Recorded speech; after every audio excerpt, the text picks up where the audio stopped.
नहीं बच्चों? और हम लोग चैप्टर के ऑलमोस्ट आखिरी पोर्शन में पहुंच चुके हैं और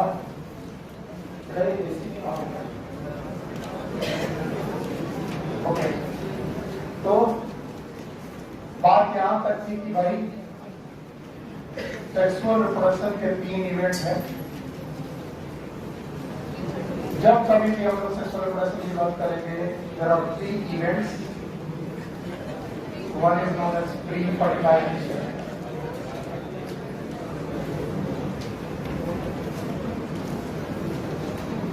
दूसरा इवेंट है फर्टिलाइजेशन,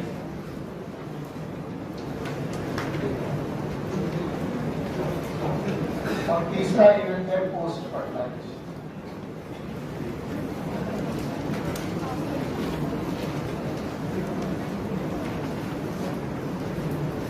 और हमने कहा था दुनिया में कोई भी लोग सेक्सुअल रिप्रोडक्शन करें, प्री फर्टिलाइजेशन, फर्टिलाइजेशन और पोस्ट फर्टिलाइजेशन जरूर करें।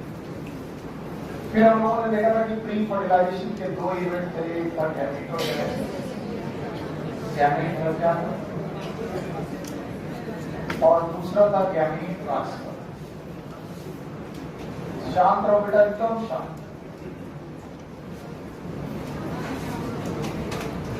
और चैप्टर में अब तक हम लोग केवल इन 2 प्रोसेस पे उलझे रहे, या तो गैमेटोजेनेसिस देखते रहे या तो गैमीट ट्रांसफर देखते रहे। गैमीट ट्रांसफर देखते देखते हम लोग अंततः पॉलन टेस्टिल इंटरेक्शन तक पहुंचे। ये हमारे कुछ आखिरी टॉपिक्स में से एक टॉपिक था, पॉलन टेस्टिल इंटरेक्शन।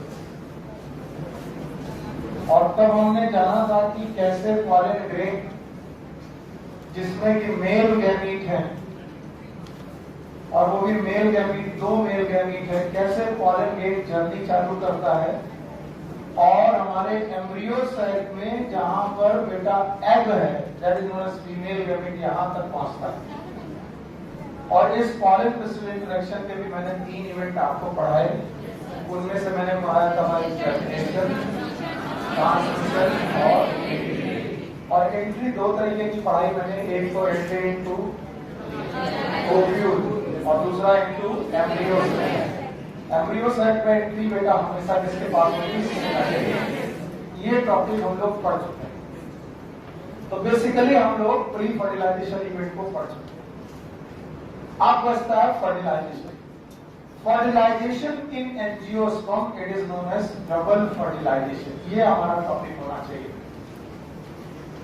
अगर मैं एंजियोस्पर्म में फर्टिलाइजेशन की बात करूं तो फर्टिलाइजेशन का मतलब क्या है एंजियोस्पर्म में, उसको हम लोग एक शब्द से बोलते हैं, मतलब ये दोनों बातें बोलते हैं। Number 1 double fertilization. यानी फर्टिलाइजेशन एंजियोस्पर्म का अपने आप में एक बड़ा इवेंट है, और इस बड़े इवेंट को हम लोग डबल फर्टिलाइजेशन के नाम से जानते हैं। तो हम लोग क्या पढ़ चुके हैं? क्या पढ़ने जा रहे हैं? फर्टिलाइजेशन, जो कि एक्चुअली क्या है? आइए डबल फर्टिलाइजेशन की हेडिंग को आज हम लोग समझने की कोशिश करते हैं। So here is the term double fertilization.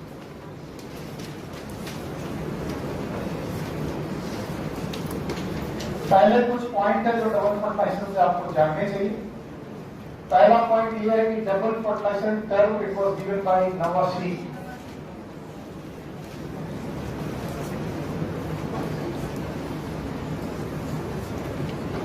And it is very specific.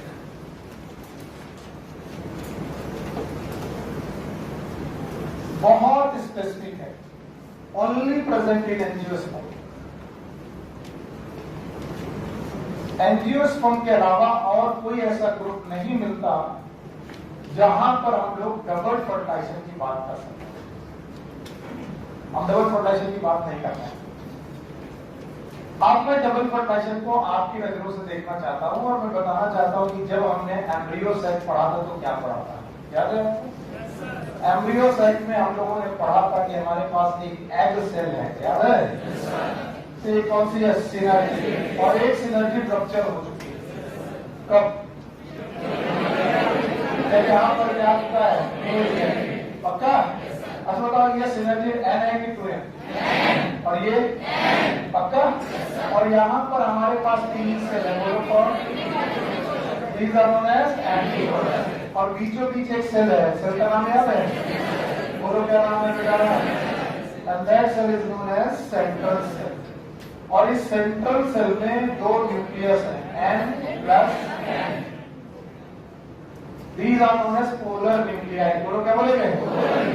अच्छा, अब तुम्हें मालूम है कि पॉलन क्रिस्टल इंटरेक्शन में हम ये सीख चुके हैं कि पॉलन ट्यूब यहाँ आकर के रप्चर हो चुका है और उसने दो मेल गैमीट जो कि न्यूक्लियस फॉर्म में है छोड़ रखे।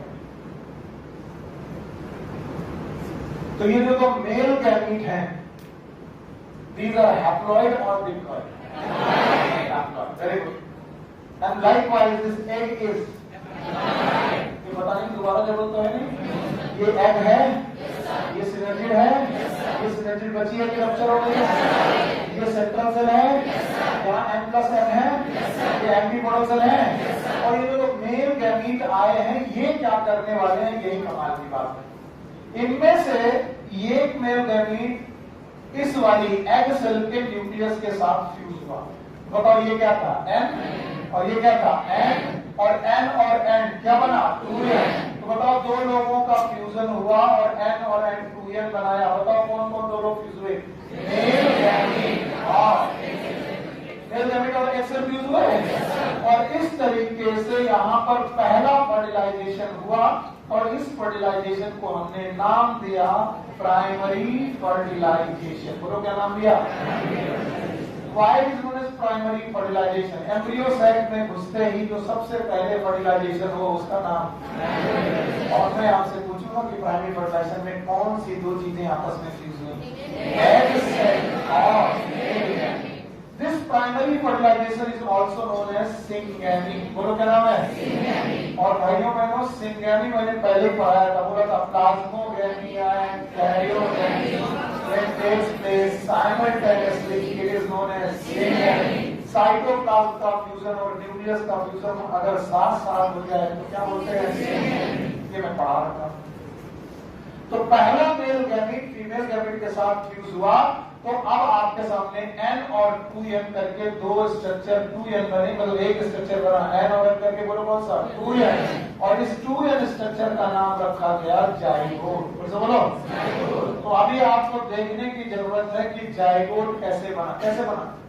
Primary fertilization. कैसे बोलो? Thank you very much. Primary fertilization से बना। अच्छा, प्राइमरी फर्टिलाइजेशन का दूसरा नाम और सेकेंडरी से क्या बना? जाइगोट। और जाइगोट N था कि 2N? अब जो दूसरा न्यूक्लियस था it proceed toward the polar nucleus. एक मेल गैमीट तो यहां चला गया, दूसरा पोलर न्यूक्लियाई के पास गया। और जो पोलर न्यूक्लियाई के पास गया तो खुद था N। अगर ये N कितने हैं? 3N मिला करके आपस में फ्यूज हो गए और फ्यूज होकर के एक न्यूक्लियस बनाया जो N 2N है कि 3N है? And this 3N nucleus it is known as PEN। It is known as primary endospermic nucleus. फिर से बोलो। It is known as primary endospermic nucleus. और जो ये प्राइमरी एंडोस्पर्मिक न्यूक्लियस है इट इज N 2N की 3N। याद रखना जब ये तीन न्यूक्लियस आपस में फ्यूज हो रहे थे तो ये तीनों न्यूक्लियस के फ्यूज होने की वजह से इस इवेंट का नाम रखा गया triple fusion. Why is known as triple fusion? पता नहीं क्योंकि यहाँ पर कितने न्यूक्लियस फ्यूज हुए? पोलर न्यूक्लियस से दोनों न्यूक्लियस फ्यूज हो गए और मेल न्यूक्लियस गया तो पहले से थे एक और गया, टोटल कितने हो गए? 3। तीनों फ्यूज होकर के ट्रिपल फ्यूजन किया। ट्रिपल फ्यूजन करने के बाद यहाँ पर 3N स्ट्रक्चर बनाया और 3N स्ट्रक्चर का नाम PEN है। What is PEN? Primary endospermic cell. Sorry, primary endospermic nucleus. और याद रखना जब ये ट्रिपल फ्यूजन हुआ इसी ट्रिपल फ्यूजन को हमने नाम दिया सेकेंडरी फर्टिलाइजेशन। बोलो क्या नाम दिया? Secondary fertilization. याद रखना प्राइमरी फर्टिलाइजेशन पहले हो चुका है। कहां पर हुआ था? प्राइमरी फर्टिलाइजेशन पहला फर्टिलाइजेशन था और ये वाला कैसा है? सेकेंडरी। बताओ सेकेंडरी फर्टिलाइजेशन का दूसरा नाम और प्राइमरी फर्टिलाइजेशन का दूसरा नाम और सिंगैमी के प्रोडक्ट का नाम और बेटा ट्रिपल फ्यूजन के प्रोडक्ट का नाम क्लियर? अब जो सेंट्रल सेल हुआ करती थी, कौन सेल? अब इनमें चेंज आया और सेंट्रल सेल ने अपना नाम रखा PEC। What is PEC? Primary endospermic cell. Primary endospermic cell, ये क्या? Primary endospermic. और जैसे ही फर्टिलाइजेशन खत्म हुआ, कितने फर्टिलाइजेशन हुए? 2। एक कौन? प्राइमरी फर्टिलाइजेशन, दूसरे कौन? सेकेंडरी। अब इस एम्ब्रियो सेल में कुछ चेंजेस चालू हुए। क्या चेंजेस चालू हुए? बहुत ध्यान सुनिएगा। पहला चेंजेस ये होगा कि बची हुई सिनर्जिड गायब, बची हुई सिनर्जिड गायब, बची हुई एंटीपोडल सेल भी गायब। इसका मतलब है भाइयों बहनों, एंटीपोडल सेल बची की डीजनरेट, और जो 7 सेल थी उनमें से 3 सेल तो वो डीजनरेट हो गई और 2 सेल ये डीजनरेट हो गई। कौन कौन? बोलोगे नहीं? सिनर्जिड याद है? सॉरी, पहले बताओ, ऊपर वाली तीनों सेल बची की डीजनरेट, ये किसके वजह से हुआ? फर्टिलाइजेशन। और ये दोनों सिनर्जिड गायब हो गई, ये भी डीजनरेट हो गई। अब बची एक सेल, नाम बताओ? जाइगोट।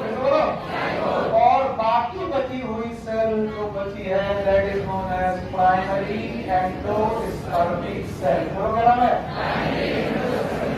What is PEC? बोलो क्या? Primary endospermic cell. तो बताओ, आफ्टर फर्टिलाइजेशन, दोनों फर्टिलाइजेशन के बाद 7 सेल और 8 न्यूक्लियस वाला स्ट्रक्चर में कितनी सेल बची?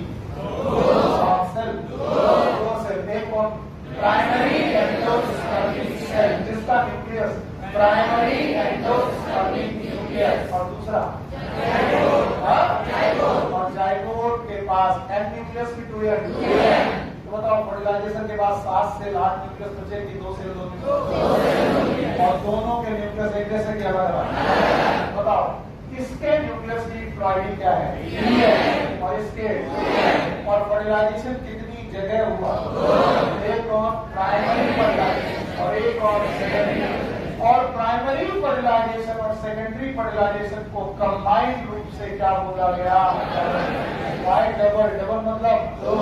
जब एम्ब्रियो सैक में कितनी बार फर्टिलाइजेशन हो गया, इसे क्या बोलेंगे? डबल। और डबल फर्टिलाइजेशन के प्रोडक्ट आपके सामने, क्या आप बता पाओगे? इससे बेहतर है अपने दिमाग में पहले 7 सेल और 8 न्यूक्लियस का एक एम्ब्रियो साइट बनाओ, अपने दिमाग में बनाओ। दिखाई पड़ रहा है?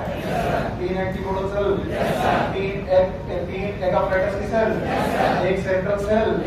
अब इनमें फर्टिलाइजेशन करने के लिए पॉलन ट्यूब पहुंचा है, पॉलन ट्यूब सिनर्जी में पहुंचा है। एक सिनर्जी में, दोनों में एक बस हुआ है। 2 मेल गैमेट पहुंचे, इन 2 मेल गैमेट का धीरे धीरे फर्टिलाइजेशन सीखो। पहला फर्टिलाइजेशन एग सेल से होगा। बताओ, N और N 2N स्ट्रक्चर बनेगा। अगर N और 2N स्ट्रक्चर बनेगा, क्या बनाएगा? ये फर्टिलाइजेशन पहला है। दूसरा और क्या बना? सिंगेमी प्राइमरी फर्टिलाइजेशन एक ही बात है। प्रोडक्ट का नाम जाइगोट, N2N। जैसे ही फर्टिलाइजेशन हुआ, बाकी बची सिनर्जी बची की डीजनरेट।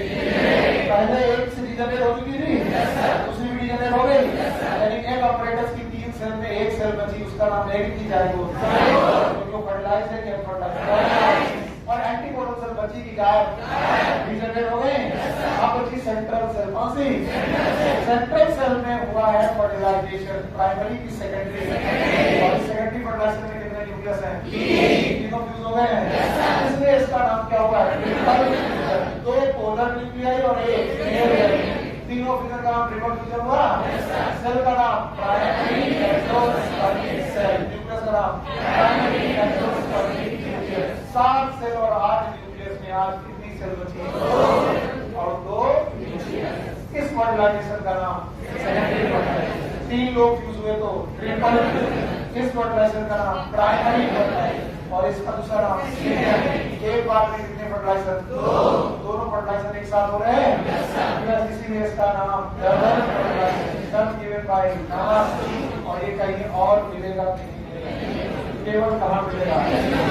ऐसे ही मैंने कुछ स्पेसिफिक कैरेक्टर पढ़ाए थे, और तो पूछना बेकार है, आप बुरा मानते हो, लेकिन पूछना मेरा काम है। क्या मैंने आपको मैमल के कुछ स्पेसिफिक कैरेक्टर पढ़ाए थे और बताएगा बनेगा मैमल के अलावा कहीं और क्या आप रिवाइज कर रहे हैं? क्या मेमोरी ग्लैंड थी? एयर से आई था। अच्छा ये बताओ कितना था? कितना और कहीं वापस कैरोसन था? बताओ ब्रेक में वापस कैरोसन था और कहीं पर ये और बताओ क्या था? वो भी पैरस्ते की ऐसे ही जब मैं बोलूं स्पेसिफिक मतलब और कहीं नहीं। बताओ डबल फर्टिलाइजेशन कैरेक्टर कहीं और होगा? आगे चल के बेटा मेरे बच्चे ये जाइगोट जो है वो बनाएगा एम्ब्रियो। बोलो क्या बनाएगा? अब मुझे जवाब दो, एम्ब्रियो इज मल्टीसेलुलर की यूनिसेलुलर? जवाब नहीं। और जाइगोट क्या मैंने एम्ब्रियोजेनेसिस की डेफिनेशन पढ़ाई थी? Formation of multicellular embryo from unicellular zygote involving cell division and cell differentiation. बहुत कम लोगों की आवाजें आती है।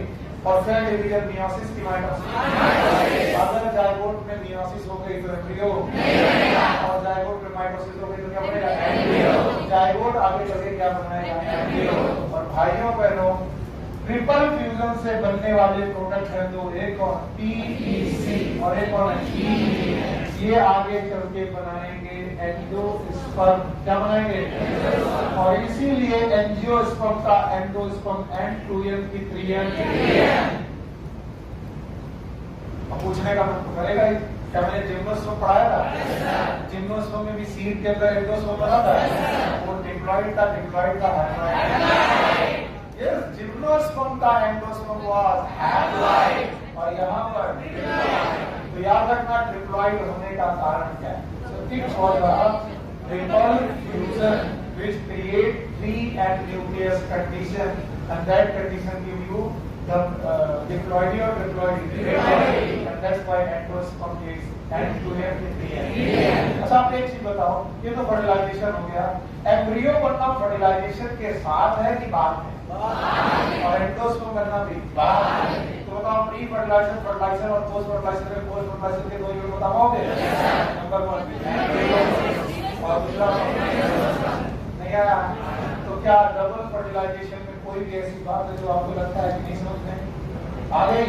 पूरा डबल फर्टिलाइजेशन ने 7 से 8 न्यूक्लियस वाले एम्ब्रियो सेल को 7 से 8 न्यूक्लियस में छोड़ा कि 2 से? एक का नाम जाइगोट और एक का नाम PEC। What is PEC? Nucleus का नाम। This was a fertilization in angiosperm. Angiosperm के केस में यही एक फर्टिलाइजेशन था जो जिसमें सिखाना था। ठीक है, वैसे ज्यादातर तो न्यूमेरिकल्स, फिजिक्स और केमिस्ट्री की बातें हैं, लेकिन बायो में भी कई बार एक दो क्वेश्चन बनते हैं जो आपको न्यूमेरिकल लगते हैं, जिसमें कैलकुलेशंस लगते हैं। तो बायोलॉजी के एक क्वेश्चन में ऐसा ही एक क्वेश्चन है। बाकी जिन्हें आता है वो शांत रहेंगे, बाकी जिन्हें नहीं आता वो ट्राई करके मुझे जवाब देने की कोशिश करेंगे। इसे मिटा रहा हूं मैं ये मानते हुए कि आपको आ गया। डबल फर्टिलाइजेशन और नहीं होगा? होगा? डबल फर्टिलाइजेशन का मतलब एक का नाम प्राइमरी, दूसरे का नाम सेकेंडरी। बार बार बोल रहा हूँ, प्राइमरी और प्राइमरी का नाम सेकेंडरी का नाम ट्रिपल फ्यूजन। सेकेंडरी के प्रोडक्ट का नाम जाइगोट और ट्रिपल फ्यूजन में हाँ वेरी गुड। ट्रिपल फ्यूजन के प्रोडक्ट का नाम आपको मालूम है क्या? PEN और PEC। द क्वेश्चन इज, सब लोग नोट डाउन करेंगे और क्वेश्चन का जवाब निकालने की कोशिश करेंगे। If the male pad plant in angiosperm is diploid,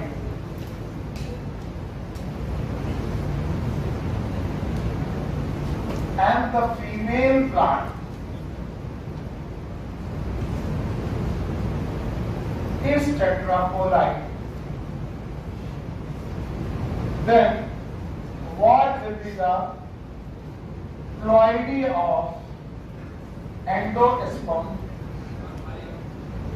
by this pollination and fertilization? अगर मेल डिप्लॉइड है और फीमेल बेटा प्लांट 4N है, तो what will the ploidy of endosperm of this pollination and fertilization. इस तरीके के ये मेल और फीमेल आपस में पॉलिनेशन फर्टिलाइजेशन करें तो क्या क्वालिटी होगी? यस यस, क्या क्या आंसर है? 4 है कि 5 है? 5 है। और किसी का कोई आंसर? और किसी का कोई आंसर? फिर मत कहना सर मैं यही बोल रहा था। 6 है। और किसी का कोई आंसर? कितने लोगों को क्वेश्चन ही नहीं आया? आप बताओ, शर्त की कोई बात नहीं, कोई बात नहीं आया। गुड। अब इसको समझने के लिए पहले तो मैं तरीका कॉन्सेप्ट बताऊंगा, फिर उसको ट्रिक में समझाऊंगा। आपको मालूम है ये है स्टेमन। स्टेमन का ये पार्ट फिलामेंट, ये वाला ये मेल का पार्ट की फीमेल का। अब आपको मालूम है ये मेल पार्ट एन है कि 2n? तो बताओ इससे बनने वाला pollen grain will be N की 2n? 2n। दिमाग सही जवाब दो। भूली है ये एन की 2n, ये स्पोरोफाइट का पार्ट है। अब बार बार वही चिल्लाओगे तो फिर कहोगे देखो सर इतनी बार चिल्लाते हो लेकिन उसके बाद भी जवाब नहीं आता, इसका मतलब तुम्हें कुछ हो नहीं आया। स्पोरोफाइट में स्पोरोफिल, स्पोरोफिल में स्पोरेंजिया,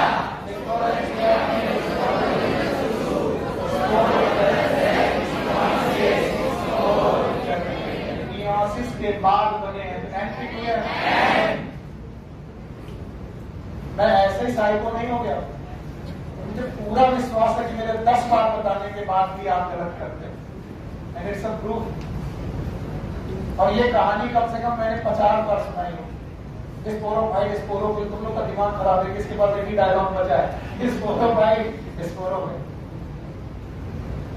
और अगर ये भाई साहब एन है तो इनके मेल गैमीट भी एन की 2n। तो बताओ पॉलन ट्यूब में चलने वाले मेल गैमीट भी कितना सीख गए? सीख गए? आप बताओ।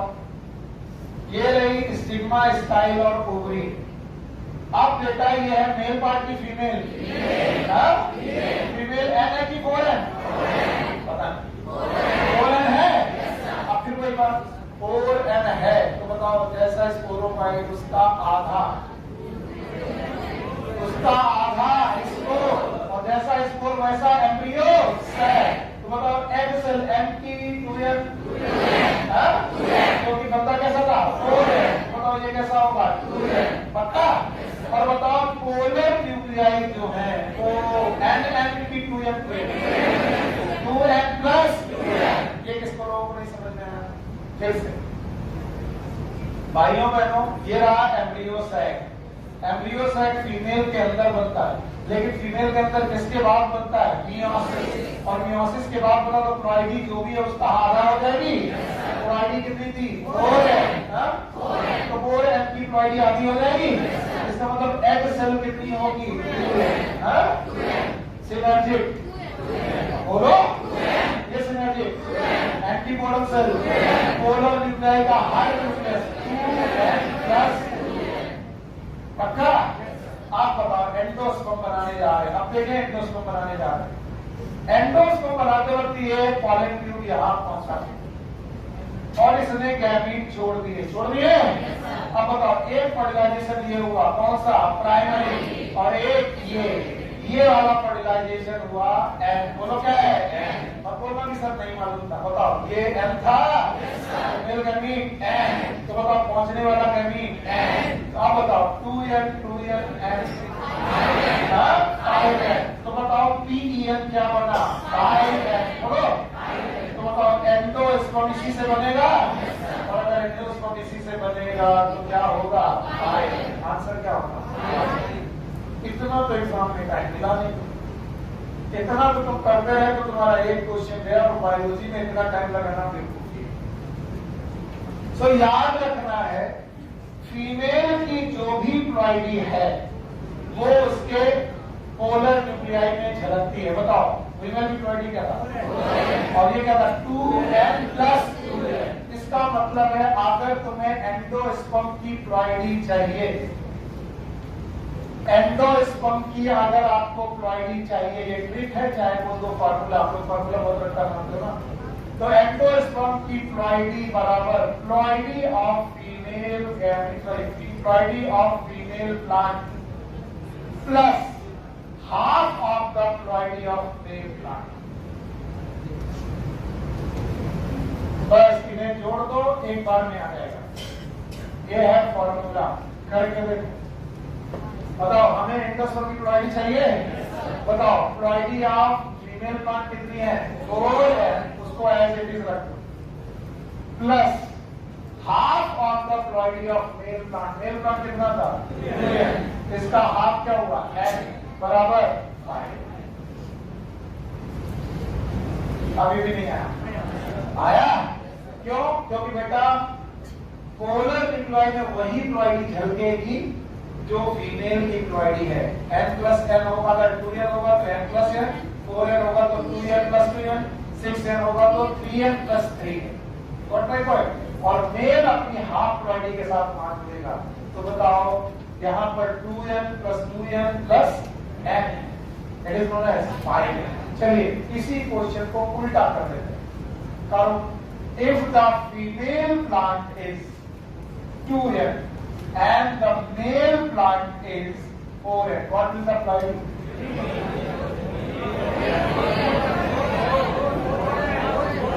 अरे मेल की एज इट इज रखनी है क्या? 2n, और मेल की आधी, मेल की क्या है? 4n, और उसका आधा 2n। बताओ क्या आएगा? 4n। नहीं आया? आया? कितने लोगों को अभी भी नहीं आया? डरने की जरूरत नहीं है, घबराने की जरूरत नहीं है, होता है, नहीं आता। कितने लोगों को नहीं आया?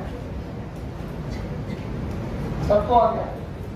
तो एक तरीके का एक न्यूमेरिकल है जो लोग कभी कभी पूछ लेते हैं, और वो डीप में कभी नहीं आया, लेकिन जो आप क्वेश्चंस लगाते हो बुकलेट, उसमें क्वेश्चन लेकर के आते हो, तो मुझे लगता है मुझे बता देना चाहिए। बताओ एंडोस्पर्म की प्लॉइडी निकालने का formula?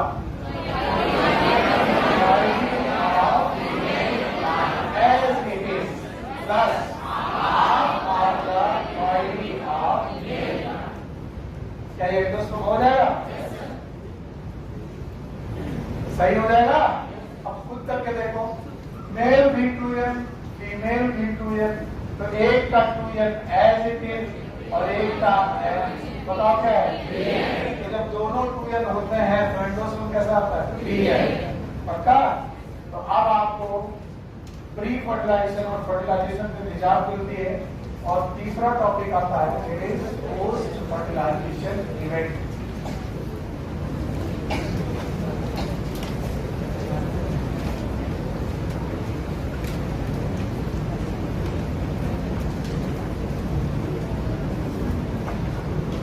These are known as post fertilization events.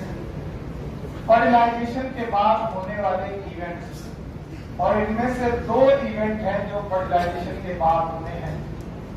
एक है एम्ब्रियो फॉर्मेशन,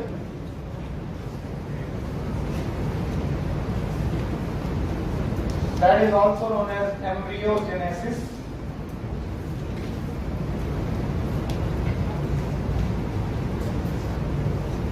और दूसरा है एंडोस्पर्म फॉर्मेशन।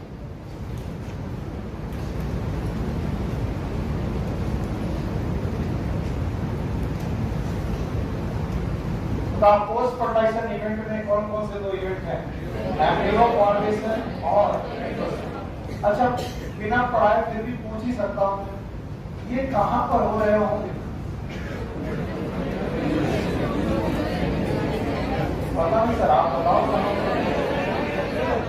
अभी एम्ब्रियो साइट पाया था, मुझे डर रहता है, पूरा डर रहता है। तुम सब मेरी तरह, तुम सब हाँ बोलते हो, कुछ समझते नहीं, दिमाग में पिक्चर चलती नहीं। और 7 सेल और 8 न्यूक्लियस थी, और 7 सेल और 8 न्यूक्लियस के बाद 2 सेल बची थी। एक सेल का नाम बताओ क्या था? एनपी2एन। और एक का नाम लेकर क्या था? PEC और PEN। व्हाट इज N2N की 3N? तो बताओ यहाँ पर ये कौन है? और ये कौन?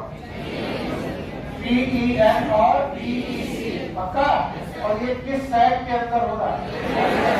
इसका मतलब ये दोनों इवेंट एम्ब्रियो साइट के अंदर चलेंगे। पर याद रखना इसका नाम है एंडोस्पर्म और endosperm is a food for developing embryo. Endosperm actually food है फॉर डेवलपिंग एम्ब्रियो।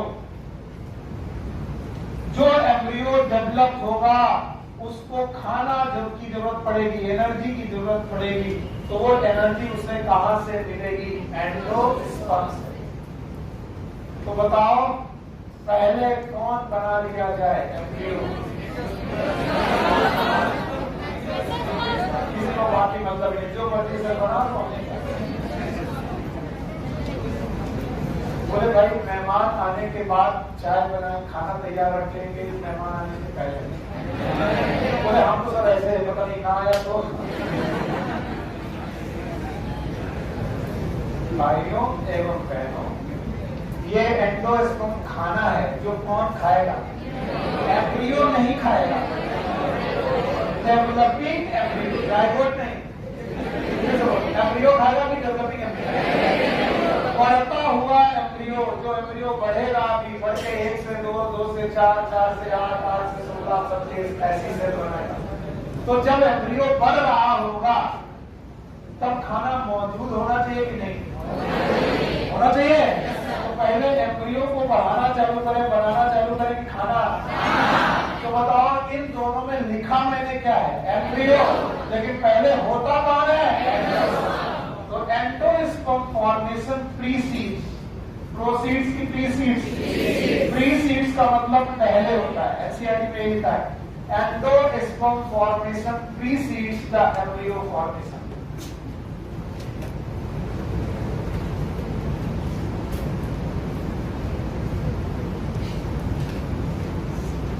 तो एम्ब्रियो बनने के लिए खाने की जरूरत है और खाना है एंडोस्पर्म। तो पहले एम्ब्रियो बनेगा कि पहले खाना बन जाएगा? कौन सा खाना? एंडोस्पर्म नाम का खाना बन जाएगा और इसको खाएगा कौन? एम्ब्रियो। तो which event will take place first? पक्का? पहले एंडोस्पर्म बनेगा फिर क्या बनेगा? और सौभाग्य की बात कर लो या दुर्भाग्य की बात कर लो, आज ही हम लोगों ने सीड और फ्रूट को खत्म किया है। तो क्या हम लोग इस टॉपिक से बच सकते हैं? नहीं सर।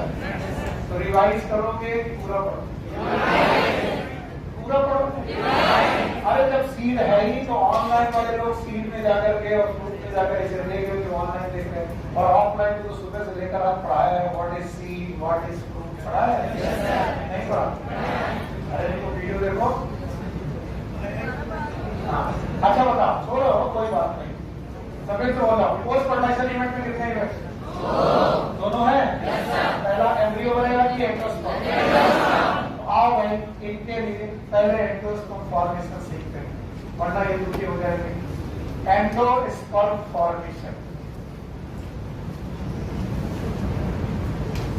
ये पहले होगा और कहां होगा वो भी देखने की जरूरत है। Yes, here is 2n nucleus that is zygote. पर बाकी बचा हुआ न्यूक्लियस इज 3n और this cell is known as PEC। बेटा शांत, एकदम शांत। And this nucleus is PEN। What is PN? पक्का? चलो पढ़। What is pre nuclear division?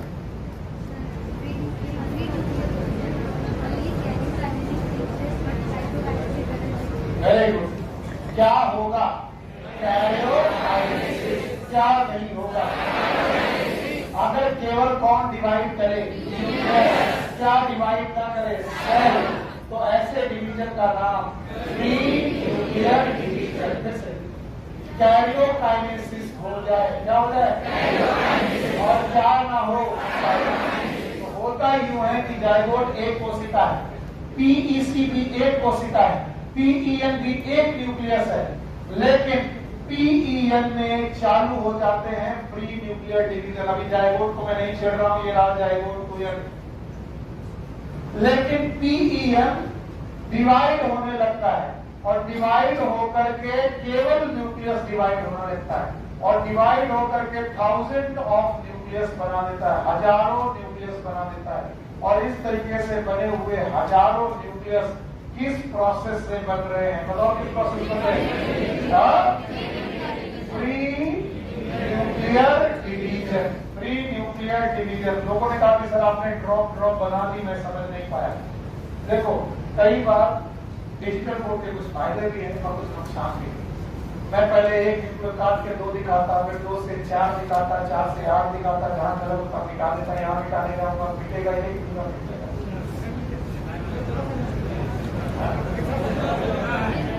और भी है तो हम थोड़ा दूर है बेटा, हम उसके चक्कर में रहेंगे तो क्लास डिस्टर्ब ना बाबू। टेक्नोलॉजी से हमको दूर रखो। जब से दुनिया में टेक्नोलॉजी बढ़ती जा रही है, आदमी का मसीह ज्यादा होता जा रहा है। तालाब में जो नहाने मजा था वो स्विमिंग पूल में, हाँ वो क्या जाने जिन्होंने तालाब में नहाया नहीं। जब तक 2-4 घरों के नालों का पानी अपने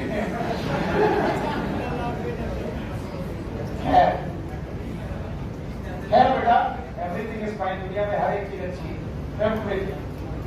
हमें लगता है ये अच्छा क्योंकि हमारे बचपन की यादें इसमें, उन्हें लगता है वो अच्छा क्योंकि उनकी बचपन की यादें उसमें। उनको तुम यहाँ भेजो, बोलो कितने का नहीं लोग हैं। पूर्व पंडित जी दूर खेत में लगे पड़े हुए हैं, अपना व्यवस्था करके सुबह सुबह पेट साफ कर रहे गंगा जी में, और इधर एक दूसरे पंडित जी हर हर करके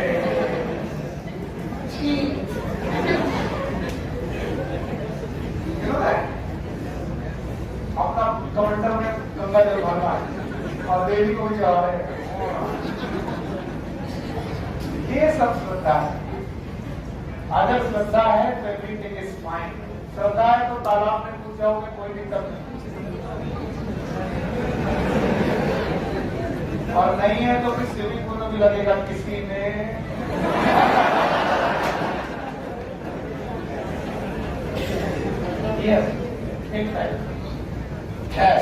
बातें छोड़ो इधर।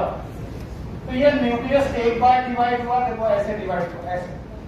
अरे वाह, पहले एक न्यूक्लियस था, फिर डिवाइड होकर 2 बना, फिर दोनों डिवाइड हुए तो 4 बने, फिर 8 बने। बताओ क्या डिवाइड होता जा रहा है? क्या डिवाइड नहीं हुआ? और बताओ इस तरीके के डिवीजन का नाम क्या हो रही है? क्या नहीं हो रही है? और इस तरीके से यहाँ पर फ्री न्यूक्लियर बन रहा है। 1000 of free nuclei, 1000 of free nuclei, हजारों फ्री न्यूक्लियाई बन चुके हैं। और इस समय पर इन फ्री न्यूक्लियाई के चारों तरफ फूड स्टोर होने लगा है। And now this endosperm is known as free nuclear endosperm. बोलो क्या नाम है? It is known as free nuclear endosperm. लगभग सारे एंडोस्पर्म के फॉर्मेशन के दौरान ये फ्री न्यूक्लियर एंडोस्पर्म वाली स्टेज आती है। और ऐसा endosperm it is a liquid in nature. कैसे नेचर का होता है? वो बोलते हैं फ्री न्यूक्लियर एंडोस्पर्म वैसे तो बचता ही नहीं है, लेकिन नेचर भी क्या गजब चीज है। उसने हमें फ्री न्यूक्लियर एंडोस्पर्म के दर्शन कराए। बोले जाओ और कोकोनट वाटर को पियो। जो कोकोनट वाटर है, actually coconut water is water और एंडोस्पर्म। और कैसा एंडोस्पर्म है? Free nuclear endosperm. कैसा एंडोस्पर्म? फ्री न्यूक्लियर एंडोस्पर्म है। अच्छा, कल मैंने फ्रूट पढ़ाया था। अच्छा बताओ, फ्रूट क्या होता है? एपिकार्प होता है, 3 लेयर होती है। एपिकार्प किसको कहा? आपने कोकोनट देखा था? एपिकार्प निकाली थी, मेसोकार्प निकाली थी, एंडोकार्प हार थी, और उसको भगवान के यहाँ पर फोड़ा था। अगर एंडोकार्प के अंदर क्या होना चाहिए? सीड। तो बताओ, नारियल फोड़ने के बाद एंडोकार्प के अंदर से जो पानी निकलता है वो किसका पार्ट बनता है? सीड का।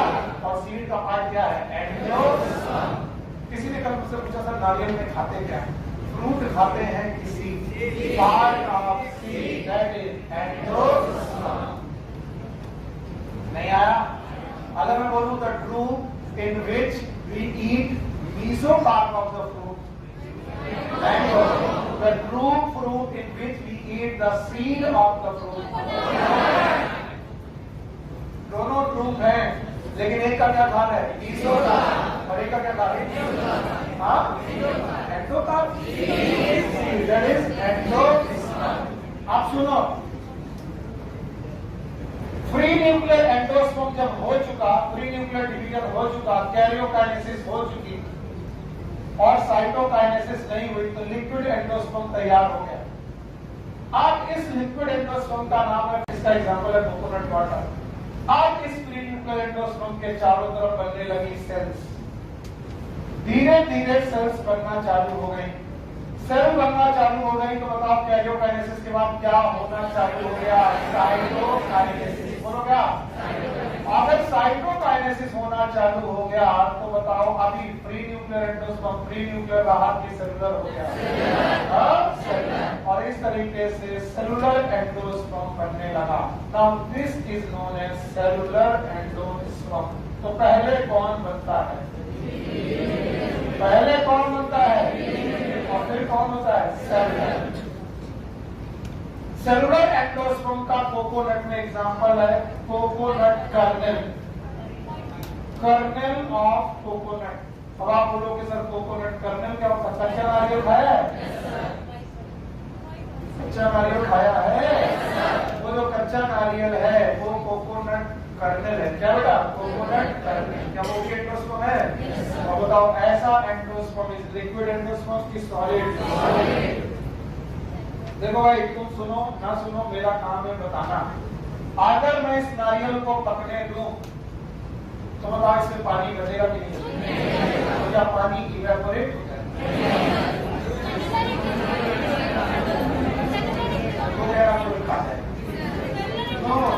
This free nuclear endosperm will change into cellular.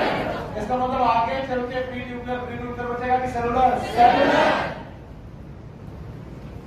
इसलिए नारियल पानी के पास जाते हो, बोले भैया एक नारियल पानी देना, तो बोलेगा कैसा लोगे? कि पानी वाला कि मलाई वाला? कभी पिया ही नहीं? ट्राई वंस, कम से कम एक बार ट्राई किया है, आपकी बार ट्राई करना। गुड। तो उसे बोला, वो मुझे सर मैम आप क्या लेंगे? एक्चुअली मेरे घर में मम्मी और दीदी और माई वाइफ ये लोग ज्यादा पीते, तो अक्सर मैं यही सोचता हूँ मैडम आप पानी वाला लेंगे कि मलाई वाला? तो हमारी माता जी कहे खाए पानी वाला खाए लेंगे, मलाई वाला तो आप नारियल पानी में मलाई खाने गए थे कि? हमने एक दिन माता जी को बोला कि माता जी अगर मलाई वाला खाना है तो आप पूरा का पूरा कोकोनट तोड़वा के उसकी वो गरी वाला खाए। तो पागल, अपना दिमाग रखो। पर सच बात ये है कि ये पूरा पानी एक दिन किसमें कन्वर्ट होगा? Solid endosperm. इसमें नारियल को पकने दिया जाए उसमें पानी बचेगा कि नहीं बचेगा? नहीं बचेगा, इवेपोरेट हो जाएगा। इवेपोरेट नहीं होगा, क्या होगा? Free nuclear endosperm will convert into पक्का। ऑल्दो एनसीईआरटी नहीं बोलती, लेकिन हम लोगों ने पढ़ा है इनके बीच में भी एक अवस्था आती है जब ना पूरी तरीके से लिक्विड है ना पूरी तरीके से सॉलिड है। दैट इज नोन एज हैलोवियल एंडोस्पर्म। दैट इज एक्चुअली मलाई वाला कोकोनट, हैलोवियल एंडोस्पर्म। तो बताओ पहला एंडोस्पर्म फ्री न्यूक्लियर, फिर बीच में हैलोवियल और फिर कौन? तो बताओ पहले क्या हुई? बोलो। जब तक कैरियोकाइनेसिस होती रही क्या बनते रहे? हजारों न्यूक्लियाई बने। ऐसे एंडोस्पर्म का नाम फ्री न्यूक्लियर एंडोस्पर्म। एग्जांपल, फिर बाद में यही बेटा कोकोनट कर्नेल में चेंज हुए, कच्चे नारियल में चेंज हुए। इसका मतलब है हर फ्री न्यूक्लियर एक दिन सेलुलर में कन्वर्ट होगा। पाया हैलोवियल। तो पहली स्टेज फ्री न्यूक्लियर, दूसरी हैलोवियल, तीसरी अब ये जो इतना सारा खाना मिला है, ये खाना किन भाई साहब के लिए इंतजाम किया गया है? इनका। ये भाई साहब कौन है? बोलो। इनको बहुत गौर से देखना, क्योंकि यही भाई साहब हैं जो ये खाने को चट करेंगे। कब करेंगे? जब वो जायगोट होंगे कि एम्ब्रियो बनेंगे? एम्ब्रियो बन जाएंगे कि डेवलपिंग है? तो जब ये डेवलप होने लगेंगे तब इसे खाने। अच्छा भाई, होता क्या है कि इस एंडोस्पर्म को एम्ब्रियो खाता रहता है। अगर endosperm is totally consumed by the embryo, totally consumed by the embryo.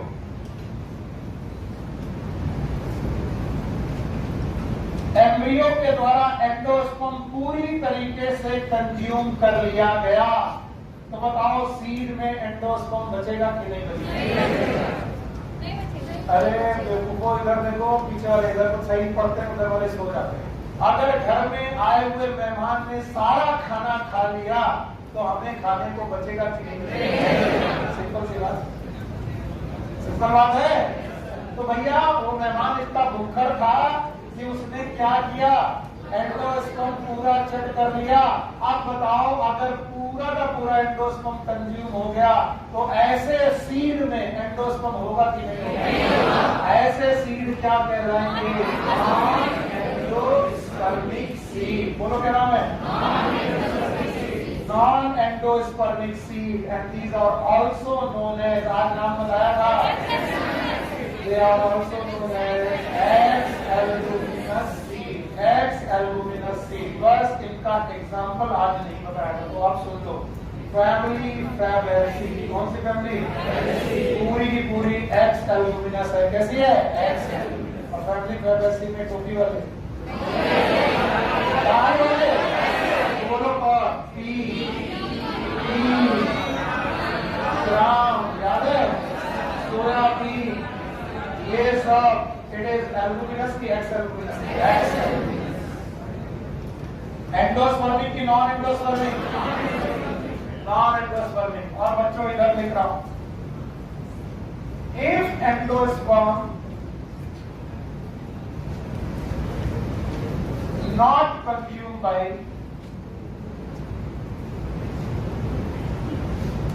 or it's not totally consumed by embryo, तो बताइए एंडोस्पर्म रिमेन बचेगा?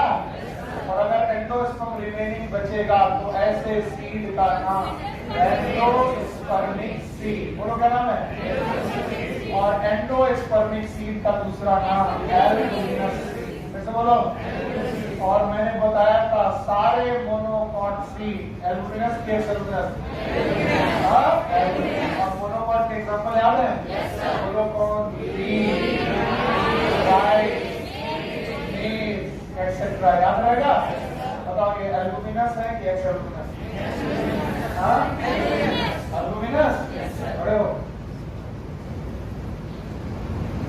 अब ध्यान सुनना, वो सीड जिनमें एंडोस्पर्म नहीं बनता है उनका नाम नॉन एंडोस्पर्म। वो जिनमें बनता है, थप्पड़ मारो ध्यान रखो, चाहे नॉन एंडोस्पर्मिक हो चाहे एंडोस्पर्मिक, एंडोस्पर्म दोनों में बनता है। नहीं समझ में आया? ये क्वेश्चन को 100% लोग गलत करते हैं जब मैं पूछता हूँ। बताओ नॉन एंडोस्पर्मिक में एंडोस्पर्म नहीं बनता? बनता है। मैं ये पूछ रहा हूँ, वो घर जिसमें खाना नहीं बचा है वहां बना भी नहीं था? जहां बचा है वहां तो बना था, और जहां नहीं बचा है वहां पर भी बना था। आपको क्या मैंने बोला वो घर बताओ जिसमें खाना नहीं बनता, इसमें मेहमान आते। खाना दोनों जगह बनाना। तो जब ये क्वेश्चन आए कि वो जगह बताओ जहां पर एंडोस्पर्म नहीं बनता है, ये क्वेश्चन सही है कि रॉन्ग है? तो बताओ वो जगह बताओ जहां पर खाना नहीं बचता है, वो जगह बताओ जहां एंडोस्पर्म नहीं बचता है, और जहां बचता है नहीं आ रहा है? आ रहा है? पक्का आ रहा है? तो भाई बताओ एंडोस्पर्मिक सीड के एग्जांपल पी ग्राम, इसके अलावा कैस्टर भी लिख लेना। कैस्टर बड़ा एग्जांपल है भाई एंडोस्पर्म का। तो इस तरीके से एंडोस्पर्म बन चुका है भाइयों बहनों। और इस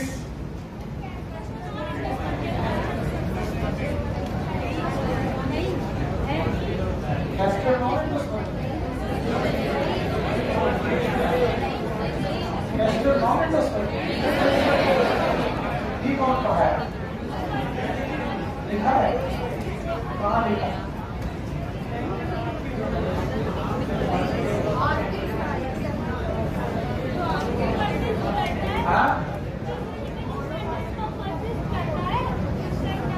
बायोलॉजी कमजोर नहीं है, अंग्रेजी कमजोर है तुम्हारी। परसिस्ट का मतलब क्या होता है? बचता है। तो जिसमें बच रहा है उसका नाम एंडोस्पर्मिक। और ये क्या लिखा है? एंडोस्पर्मिक। अरे हम ही पागल हैं। अरे तुम पागल नहीं हो, तुम ठीक हो। बोल हम पूछ रहे हैं और लिख पूछ रहे हैं। बताओ कैस्टर इज एंडोस्पर्मिक की नॉन एंडोस्पर्मिक? सॉरी, तो बताओ कैस्टर इज एंडोस्पर्मिक। बोल हम कहते हैं एंडोस्पर्मिक, लिखा कहाँ था? तो कैस्टर इज एंडोस्पर्मिक सीड। और नॉन एंडोस्पर्मिक में कौन कौन था बेटा?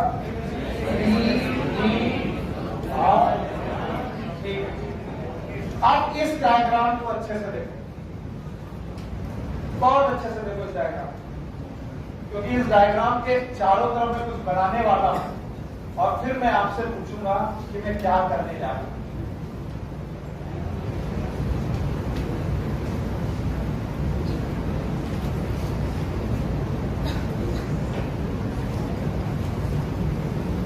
अभी जब देखो, ये अगर एम्ब्रियो सेट है तो इसके चारों तरफ ये स्ट्रक्चर का नाम बताओ। बोलो, आउटर अटैचमेंट और इनर अटैचमेंट हो गया? यस और नो? अब देखना, ये एम्ब्रियो सेट है तो बताओ एम्ब्रियो सेट के जाइगोट किस रीजन पे होता है? माइक्रोपाइलर की सेलेर? इसका मतलब जाइगोट महोदय जो है ये एम्ब्रियो में बनने वाले हैं। जाइगोट वहां से एम्ब्रियो बनने वाला है। प्रोसेस का नाम एम्ब्रियोजेनेसिस। तो बताओ एम्ब्रियोजेनेसिस जो होने वाली है वो माइक्रोपाइलर एंड पे होने वाली की सेलेर? और अगर माइक्रोपाइलर एंड में होने वाली है तो एपिकल रीजन में होने वाली है कि बेसल? बेसल की एपिकल? क्योंकि माइक्रोपाइलर इज एपेक्स और बेस। नहीं आया? और अभी भी मैं डायग्राम हटाऊंगा नहीं जब मैं लिखाऊंगा व्हाट इज एम्ब्रियोजेनेसिस। तो पहला पॉइंट एम्ब्रियोजेनेसिस की डेफिनेशन में पिछली क्लास में पढ़ाया है। What is embryogenesis? Formation of multicellular embryo from unicellular zygote involving cell division. दो प्रोसेस होते हैं, एक कौन? सेल डिवीजन और एक कौन? सेल डिवीजन और एक दूसरा कौन? Cell division. अच्छा, एक और अनाउंसमेंट है। बच्चे बहुत थोड़ा घबरा रहे हैं। घबराने का कारण ये है कि उनको लगता है कि सर मॉर्निंग की क्लास के बाद इवनिंग क्लास थोड़ी मुश्किल पड़ रही है। और कई बार बच्चे मेरे को फोन भी करते हैं और अलग से भी मिलते हैं। ध्यान से सुनना, प्लान क्या है मैं बता दूं ताकि तुम्हें समझ में आए। उनको लगता है अगर मार्च तक यूनिक क्लास चलती रही तो मैं सुबह से लेकर शाम तक केवल पढ़ता रहूंगा, घर में रिवाइज नहीं करूंगा। जबकि मेरा प्लान है कि यूनिक क्लास नवंबर और पूरे दिसंबर तक मैं लेना चाहता हूं मिनिमम। इस नवंबर में यूनिट में आपको तीसरी माइक्रो वाली यूनिट निपटा दूंगा और दिसंबर में यूनिट 5 निपटा दूंगा, दैट इज इक्वालिटी। ध्यान सुनना, तो पहली यूनिट चल रही है, चल रही है ये पहली यूनिट इसी आज नवंबर चालू हो गया तो नवंबर के अंदर पहली यूनिट और साथ में माइक्रो वाली यूनिट बड़ी नहीं है उसको निपटाने की कोशिश करूंगा। और दिसंबर के अलावा अगर थोड़ा टाइम मिला तो जन के पहले वीक तक आते आते मैं तीसरी, पांचवी और पहली यूनिट निपटा दूंगा। जब पहली, तीसरी, पांचवी यूनिट निपट जाएगी तो अब एक यूनिट बचेगी दूसरी जो है जेनेटिक्स से रिलेटेड और एक है चौथी जो है बायोटेक्नोलॉजी से रिलेटेड। ये जेनेटिक्स और बायोटेक्नोलॉजी को मैं एक साथ डील करूंगा। तब तक जब तक मैं ये 3 यूनिट यहाँ निपटा चुका होगा, सोचो जरा 3 ही यूनिट या फिर 3.5 या 4 यूनिट में एनसीईआरटी मंथ की निपटा चुका होगा, मैं प्लांट फिजियोलॉजी में होगा। किसमें होगा? तो प्लांट फिजियोलॉजी में अगर चल रहा होगा तो प्लांट फिजियोलॉजी जनवरी तक आते आते कंप्लीट हो रही होगी। अब बचेगा फेब, मार्च। फेब और मार्च में मेरे पास करने के लिए केवल 2 चीजें होंगी। एक महीना होगा पूरा फरवरी भर जब हम एनिमल फिजियोलॉजी पढ़ेंगे, शाम की क्लास बंद कर देंगे। तब आप फरवरी मार्च में खूब रिवीजन करिए घर में बैठ के शाम को, और एनिमल फिजियोलॉजी करेंगे फरवरी भर, और मार्च भर में हम लोग जेनेटिक्स और बायोटेक्नोलॉजी। समझ गए? तो मार्च और मार्च के बाद अप्रैल के पहले वीक तक आते आते, और इसका मतलब है तुम्हें केवल जनवरी तक साल की क्लास चाहिए। और अगर ये लीड मैंने नहीं ली तो इसी जनवरी में आकर के तुमको मेरे को विश्वास खत्म हो जाएगा कि अब इनसे कोर्स नहीं होगा। जैसे टीचर अपने बच्चों को जानता है, बच्चे भी अपने टीचर को जान जाते हैं कि कैसे होने वाला। सो प्लीज मेरे साथ कंधे से कंधा मिलाकर जनवरी तक तो पहले वीक तक चलिए। क्यों? क्योंकि मैं समय दूंगा रिवीजन का, और जब मैं समय रिवीजन का दूंगा आपको तो बहुत इजी दूंगा कि खूब रिवीजन करो, खूब अच्छा करो, खूब पढ़ाई करो। और अगर हमने मार्च और अप्रैल के पहले वीक में खत्म कर दिया तो ये तो 12 महीने में ना खत्म होने वाला कोर्स भी हम लोगों ने 5 महीने में 6 महीने में खत्म कर दिया। और मार्च के बाद लेकर जब तक मई, ऐसा माना जा रहा 2 मई को एग्जाम होगा जो कि टलेगा, 2 मई तो नहीं होगा, 15-20 दिन उधर जाएगा। हाँ, बोर्ड भी करने वाले हैं। तो ये एग्जाम अगर 20 तक गया, 20 मई तक गया, तो अपने पास मार्च से लेकर मई तक केवल रिवीजन करने का है। और रिवीजन जैसे मैं चाहूंगा वैसे कराऊंगा। क्या आप लोगों ने इस बार ट्राई किए थे वो रिवीजन जो मैंने YouTube में दिए आए थे? बस मुझे बोलना है, आपको बैठना है, क्वेश्चन लगाना है, पेपर लगाना है, क्वेश्चन लगाना है। तो प्लीज अगर मैं मेहनत करने के लिए तैयार हूँ, आप पीछे मत हटिए, वरना कोर्स पूरा नहीं होगा। मैं पहले से बोल रहा हूँ, तैयार हो? घबराओ मत सर, कब तक चलता रहेगा? अरे अभी चल रहा है, कब खत्म हो जाएगा? मे बी दिसंबर या फिर जनवरी का पहला सप्ताह। Got my point? और ये बहुत फिक्स है, तरीका सही है। अगर ये कर गए तो, अगर इसमें सफल हो गए, नहीं सफल हो पाए तो गड़बड़ हो। और इस दौरान ऐसा सुनने में आ रहा है कि मे बी दोबारा लॉकडाउन वापस आ जाए, जैसे कि फ्रांस में लॉकडाउन वापस लगा दिया है। इटली में प्लान कर रहे हैं, इटली में प्लान कर रहे हैं दोबारा लॉकडाउन। दिल्ली में केसेस बढ़ रहे हैं, तो दिल्ली हो सकता है कि अगली बार प्लान करें। और अगर दिल्ली में लगा गुरु तो सब सत्यानाश होना है। तो पहले लॉकडाउन के पहले अगर जनवरी तक आते आते लॉकडाउन लगे, तब तक हम कितनी यूनिट कर चुके हों? 4 और 3 7, बची कितनी? और ना लगा तो लग गया तो भी हम लोग की जय जय, नहीं लगा क्योंकि हम लोग आगे बढ़ चुके हैं। तो बताओ अभी इस टाइम को वेस्ट करना है? और अगर लॉकडाउन लग गया तो घर ही में बैठे बैठे सारा निकल जाएगा कि पहले सर ने 3 महीना बुलाया और अगले 3 महीना आराम करना है। तो क्या चाहते हो? तो इजी पढ़ाए 3 महीना आना चाहते हो? हाँ, और 7:30 बजे इधर टाइम देखोगे, 8 बजे तक चलेगी।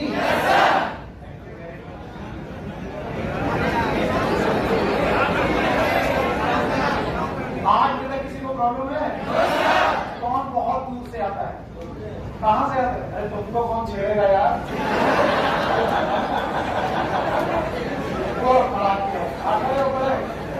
चलो सबसे पीछे दोनों खड़े हो। कहाँ से आते हो? हाँ?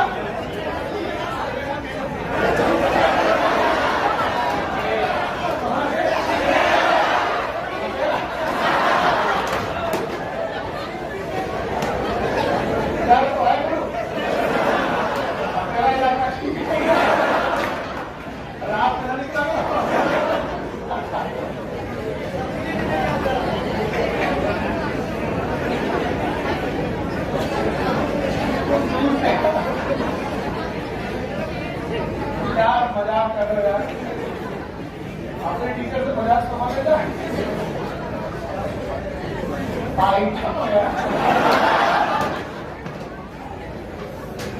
चलो छोड़ो, सर बहुत दूर से आता है सपेड़ा पुड़िया। आप लोग ऑनलाइन हो, उसमें लग रहा होगा खाता से तो सपेड़ा पुड़िया कम से कम 25 किलोमीटर।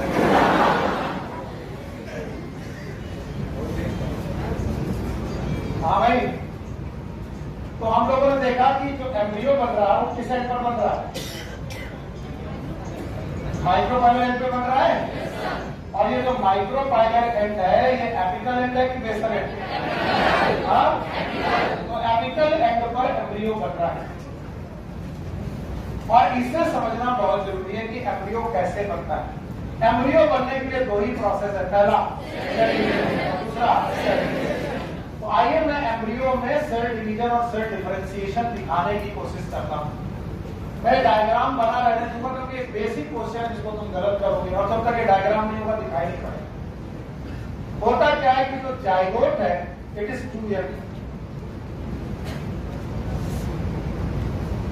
इस जाइगोट में पहला डिवीजन होता है that you may can call it cleavage. Cleavage शब्द एनिमल के लिए बेटर है, यहां पर क्लीवेज की बजाय मैं सेल डिवीजन बोल रहा हूं। पहला सेल डिवीजन होते ही ये सेल 1 से 2 कोशिकाओं में बन जाती है, यानी जो सिंगल सेल थी ये डबल सेल बन जाती है फर्स्ट डिवीजन की वजह से। हमें मालूम है ये सेल डिवीजन मियोसिस होगा कि माइटोसिस। और ऐसे एम्ब्रियो को हम लोग बोलते हैं प्रो एम्ब्रियो। बोलो क्या बोलेंगे?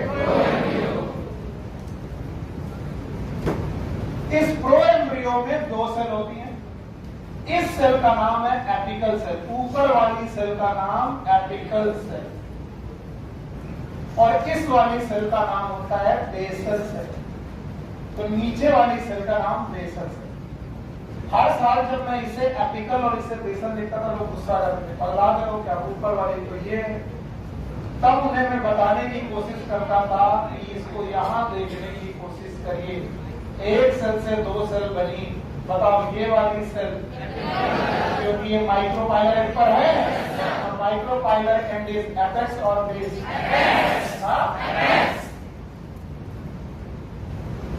तो ये तो 2 सेल बनी है। इस 2 सेल वाले स्टेज का नाम है प्रो एम्ब्रियो। प्रो का नाम है। और प्रो एम्ब्रियो में 2 सेल में पहली सेल का नाम एपिकल सेल, जो माइक्रोपाइलर एंड की सेल है उसका नाम एपिकल सेल, और उसके अपोजिट वाला बेसल। अब बेसल सेल फर्दर डिवाइड करती है, आगे से समझिएगा, और बेटा डिवाइड करके लीनियर स्ट्रक्चर बनाती है that is known as suspensor. बोलो क्या नाम है? अब जब ये मैं बनाता हूं तो लोगों को समझ में नहीं आता होता क्या। और सस्पेंसर की सबसे बड़ी वाली cell it is haustoria, haustorial cell. बोलो कौन सी सेल? अब देखो सस्पेंसर का मतलब होता है कहीं लटकना। तो याद रखना, अब आपका एम्ब्रियो इस एंडोस्पर्म में सस्पेंड होना चाह रहा है, और सस्पेंड होना चाह रहा है, जिससे सस्पेंड होना चाह रहा है उसका नाम सस्पेंसर। और ये नरिशमेंट भी चाह रहा, क्या चाह रहा? और नरिशमेंट का मतलब है haustoria cell. Haustoria cell suck the nourishment, और ये नरिशमेंट किससे सक करेगी पता नहीं सर। बताओ ये कहां पर एंट्री मार गया? एंडोस्पर्म। यहां पर क्या था? क्या था? एंडोस्पर्म था। और एम्ब्रियो का एक एंड कहां घुस गया? एंडोस्पर्म। और उसकी एक सेल का नाम हॉस्टोरिया। और क्या लेने लगी? नरिशमेंट। और नरिशमेंट लेकर के एपिकल सेल की तरफ पहुंचाने लगी, और एपिकल सेल भी डिवाइड होने लगी, और डिवाइड होकर ग्लोब लाइक हो गई। Globe like. So this globe-like embryo is known as globular embryo. बोलो क्या नाम है? Globular embryo को समझने के लिए आपको फुटबॉल दिमाग में लाना पड़ेगा। आया दिमाग में? फुटबॉल के हेक्सागोनल पेंटागोनल पैचेस दिमाग में लाओ। आए? वो पैचेस को सेल सोचो। क्या सोचो? सेल। तो बताओ सेल कहां पर है? सेंटर में कि पेरीफेरी? पेरीफेरी। और सेंटर में क्या है? कैविटी। बताओ वो हॉलो है कि solid? Hollow. Hollow embryo it is known as globular embryo. तो पहले बताओ क्या बना? ग्लोबुलर नहीं, और दूसरा एम्ब्रियो ग्लोबुलर। और ग्लोबुलर एम्ब्रियो साइज तब तक बढ़ाता रहेगा जब तक क्या मिलता रहेगा? और नरिशमेंट कहां से मिलेगा? और एंडोस्पर्म से नरिशमेंट कौन सा करेगा? इसके थ्रू। और कहां पहुंचेगा? तो मैंने कहा था ना डेवलपिंग एम्ब्रियो क्या करेगा? एंडोस्पर्म को चेक करना चालू करेगा। बताया था? बताओ स्टेज का नाम पहले बोलो। जाइगोट से क्या बना? Pro embryo. और प्रो एम्ब्रियो से, और इस दौरान बेटा एंडोस्पर्म धीरे धीरे खत्म होने लगेगा। अगर धीरे धीरे एंडोस्पर्म खत्म होने लगेगा तो उसमें सस्पेंसर के साथ ग्लोबुलर एम्ब्रियो बनने लगेगा। अगर आप इतना सीख गए हो तो इस डायग्राम की जरूरत पूरी हो गई।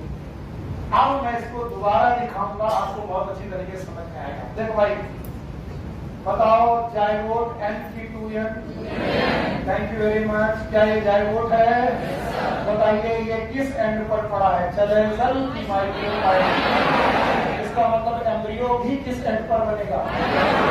माइक्रोपाइलेटिस से एपिकल और बेसल। पहला सेल डिवीजन होगा, पहला सेल डिवीजन होगा। बताओ स्ट्रक्चर बनेगा, इस स्ट्रक्चर में 2 सेल होगी, इसका नाम प्रोएम्ब्रियो। इस पूरे एम्ब्रियो का नाम प्रोएम्ब्रियो होगा। प्रोएम्ब्रियो की 2 सेल होगी, ऊपर वाली फिर से बोलो, और नीचे वाली एपिकल। वाई नीचे वाली एपिकल? क्योंकि ये किस एम्ब्रियो है? माइक्रोपाइलर। फिर से बोलो, फिर से डिवीजन हो गए। और ऊपर वाली कोशिकाएं एक बेटा लीनियर स्ट्रैंड बनाने की, नाम बताओ। सस्पेंसर किसी को सस्पेंड करेगा, और ऊपर वाली सेल का नाम पास्टोरियल सेल। बोलो क्या नाम है?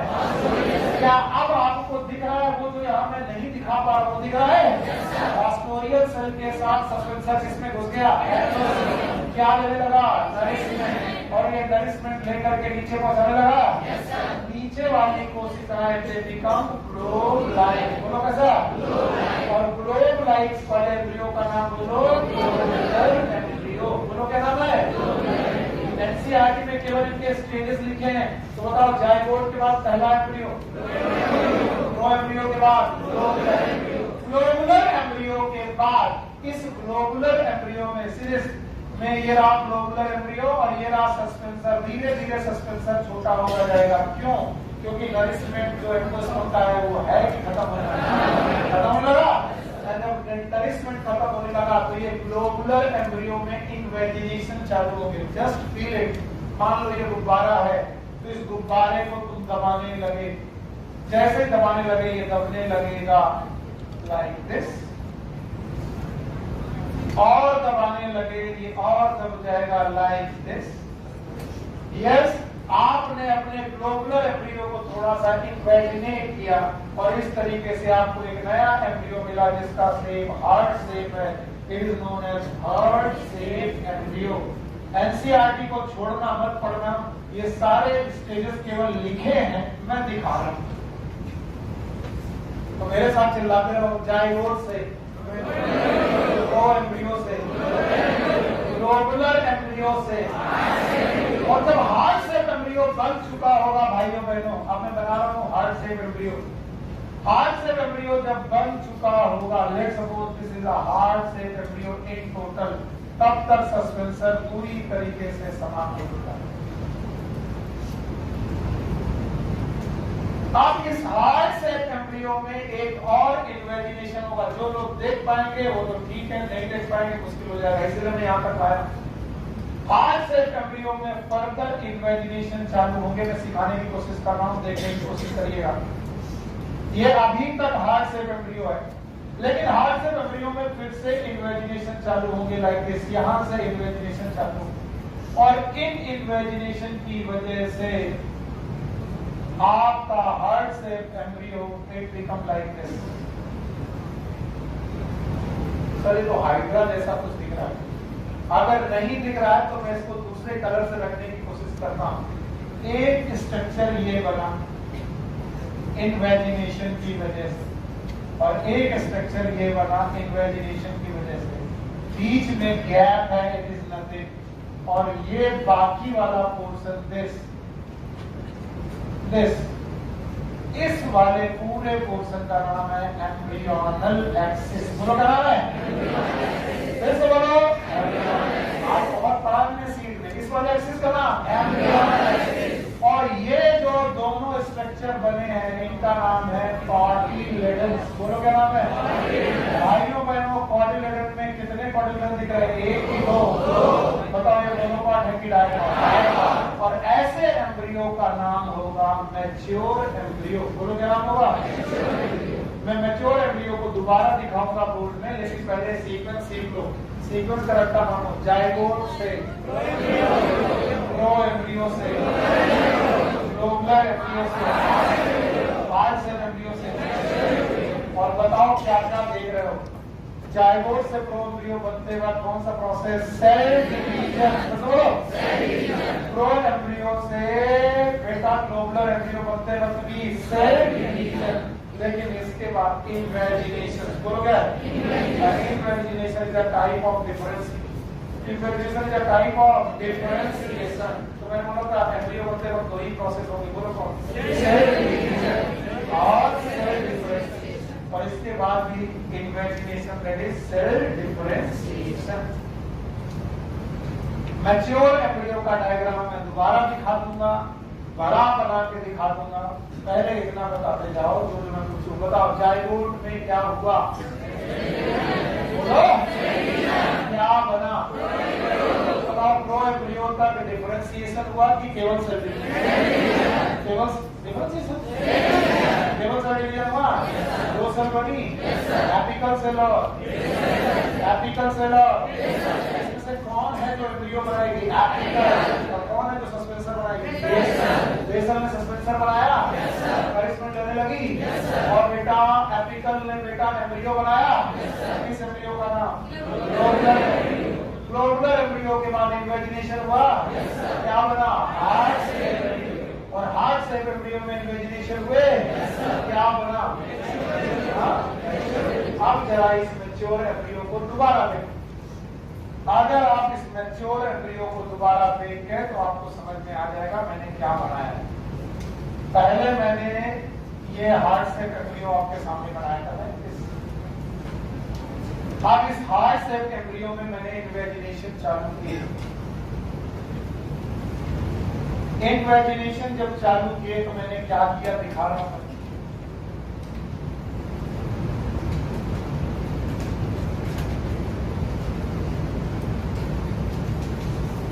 तो जो ये येलो वाला पोर्शन है, दिस इज कॉटिलेडन। बोलो क्या है? और ये वाला पोर्शन जो है इसका नाम एम्ब्रियोनल एक्सिस। फिर से बोलो, एम्ब्रियोनल एक्सिस। हाँ भाई, कोई प्रॉब्लम? और ये दोनों है कॉटिलेडन।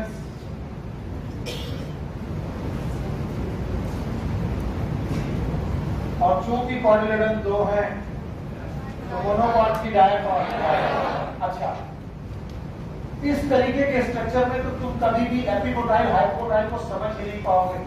लेट्स सपोज मैं इसको सीधा करूं तो ये कुछ ऐसे दिखाई पड़ेगा। हाइड्रा मत समझिएगा बस, क्योंकि आप कुछ भी समझ सकते हो।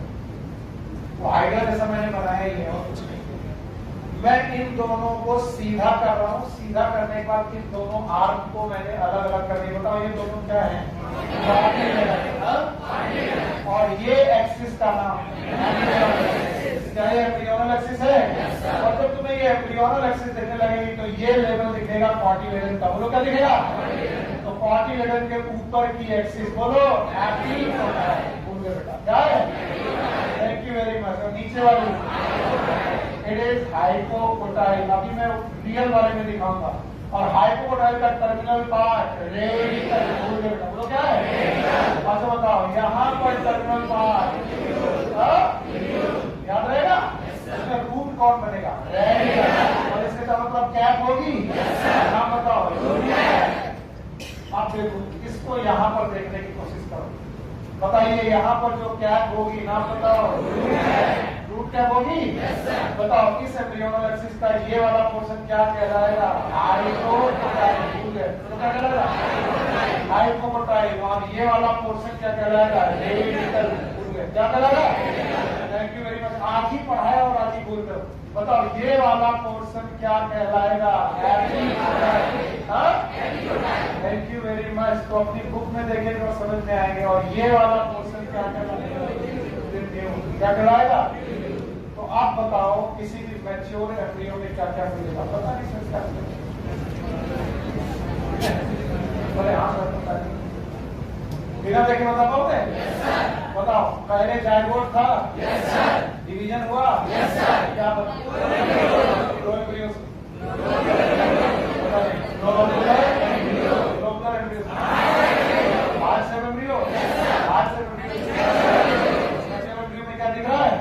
इधर पर दिख रहा है, दो मॉड्यूलर है, डायकॉट है, दोनों मॉड्यूलर के बीच में एक छोटी सी स्ट्रक्चर दिख रहा है, एपिकोटाइल की हाइपोटाइल, टर्मिनल पोर्शन दिख रहा है, बोलो प्लूवियल, क्या है?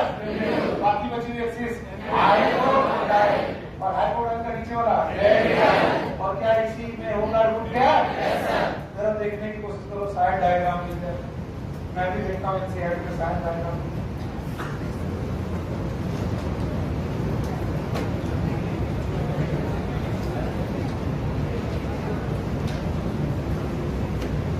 ये है heart cell embryo. Try to understand, बताइए जहां मैं रेड करूंगा ये वाला पोर्शन,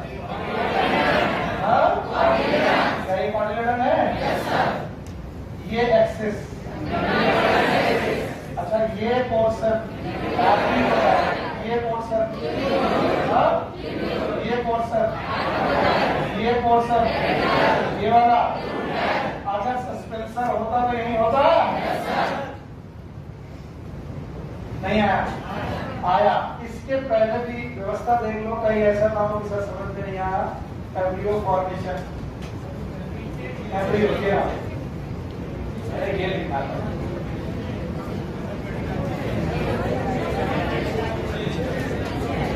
ये पीछे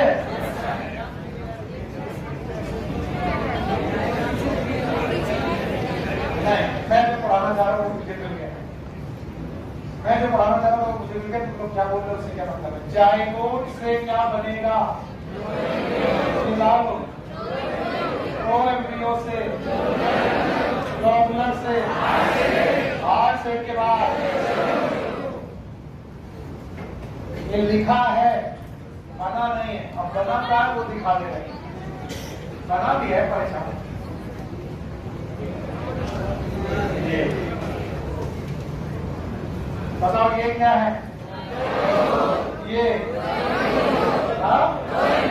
अच्छा ये सस्पेंसर है, ग्लोबुलर है, ये बेटा सस्पेंसर है, ये बेटा हार्ट सेल है, हार्ट सेल के बाद ये वाला खत्म कर दो, ये दो कॉर्डिलेटर है, एम्ब्रियोनल एक्सिस है, और यहाँ पर क्या होगा? एपिकोटाइल, और यहाँ पर हाइपोटाइल, रेडिकल होगा, कैप होगी, कैप का नाम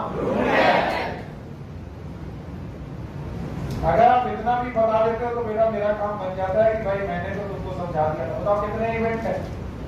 3। पहले प्रोन एम्ब्रियो, फिर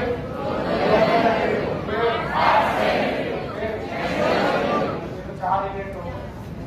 पहला स्टेप पे सेल डिवीजन होगा, फिर सेल डिवीजन होगा, फिर सेल डिवीजन के साथ डिफरेंशिएशन होगा, फिर डिफरेंशिएशन होगा, फिर मैच्योर एम्ब्रियो बनेगा, और मैच्योर एम्ब्रियो में अभी मैंने मोनोकॉट देखा कि dicot.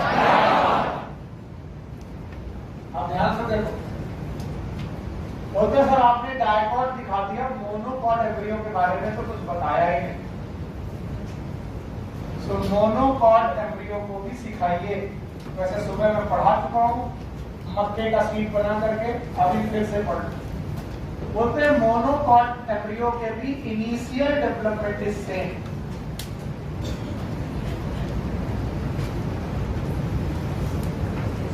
Of embryo is same as dicot.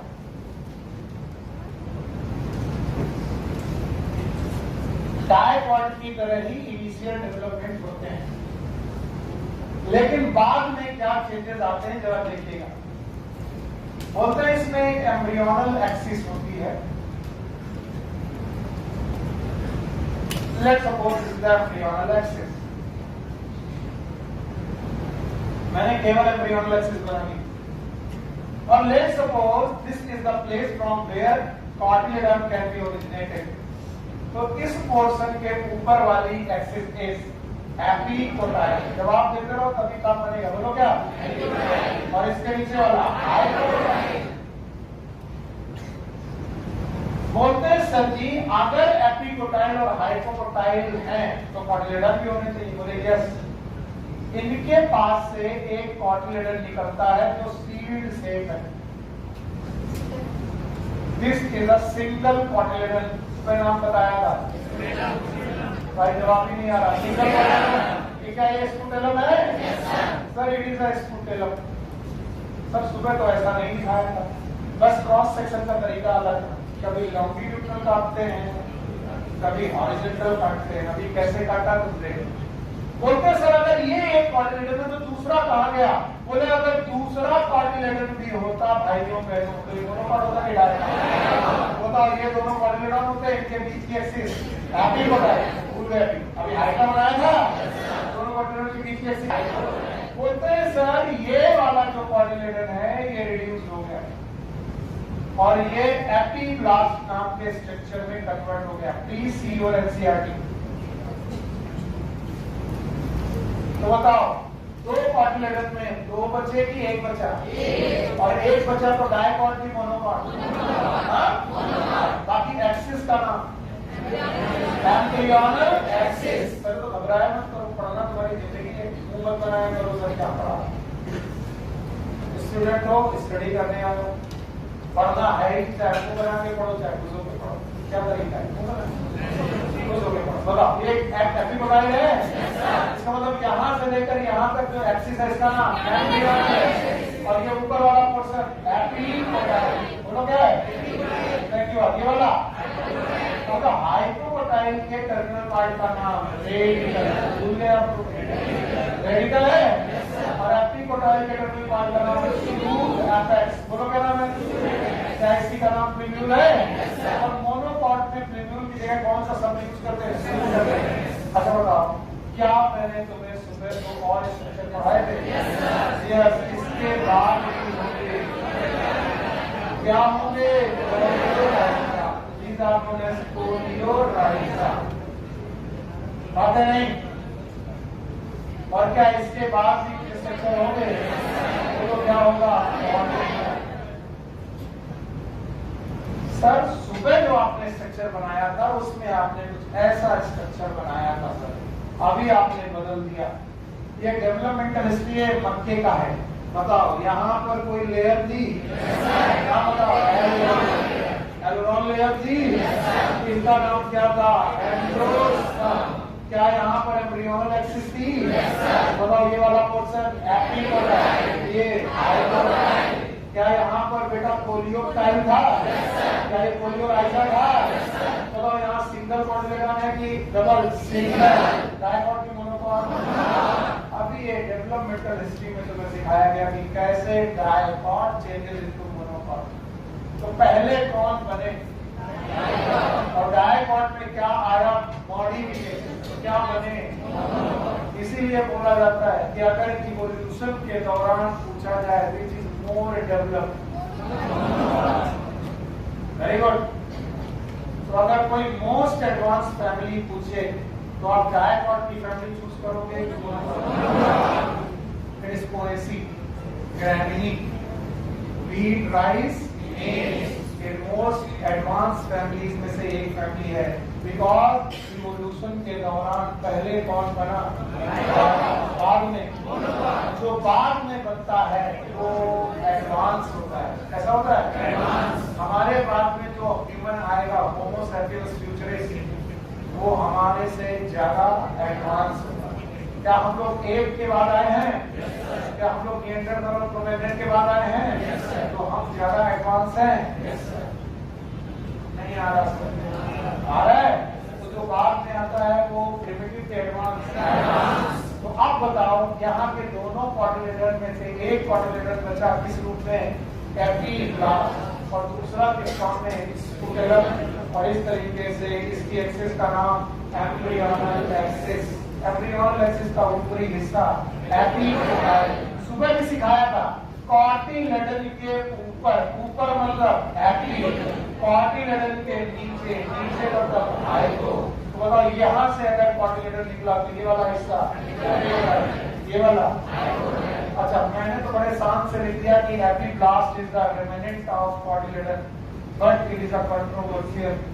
बहुत सारी किताबें लिखती हैं, पता नहीं एपिब्लास्ट क्या है, लेकिन कुछ साइंटिस्ट मानते हैं कि epiblast is a remnant of a cotyledon.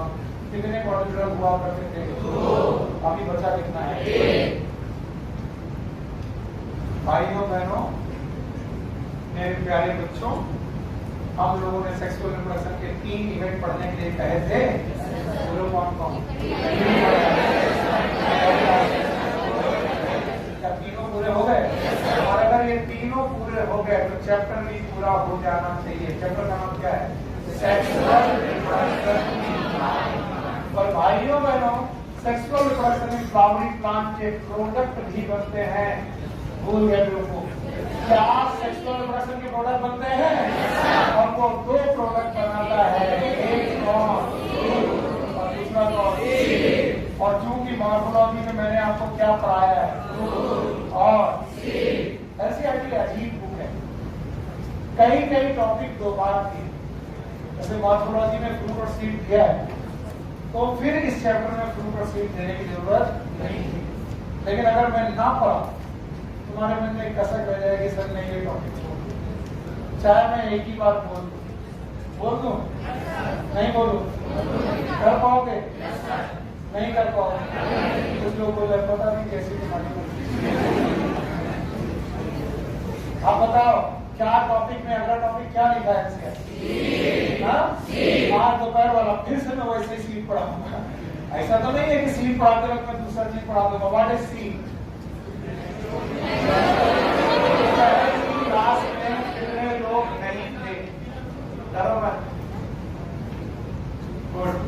तो पढ़ाना पड़ेगा। और जिनकी आज पहली क्लास है, गुड, बहुत बढ़िया, लेट आए तो भैया पढ़ाना तो पड़ेगा, इससे बच नहीं सकते। किसी का पैसा लिया है, बाकी लोग बोर होंगे, लेकिन जाने में तुम गेट बंद करो। जो जाएगा मम्मी कसम है। क्या अजीब बात है कि आज सुबह सीट पढ़ा है और आज फिर से सीट आ गया। बटी सीट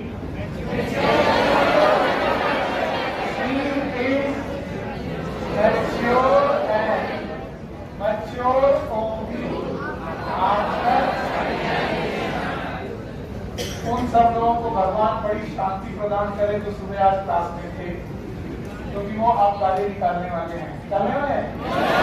गरीब आदमी को गाली मत देना। तो हम ओव्यूज देखें तो सीट दिखाई पड़ेगा। कैसे तुम्हारे यस और नो में अंतर नहीं समझ में आ रहा है?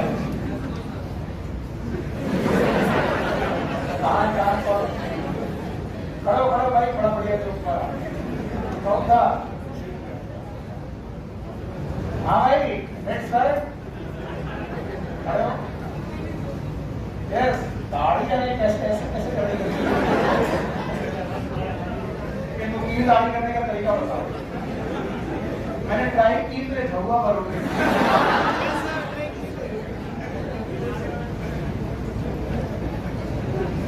बेटा इस क्लास में हम ही मजाक करने तो वैसे भी गड़बड़ हो जाएगा, क्लास खराब हो जाएगी। तुमने देखा होगा पिछले साल जब तुम एंजॉय करते हो, टीचर ज्यादा एंजॉय करने लगता है और इस चक्कर में बट्टा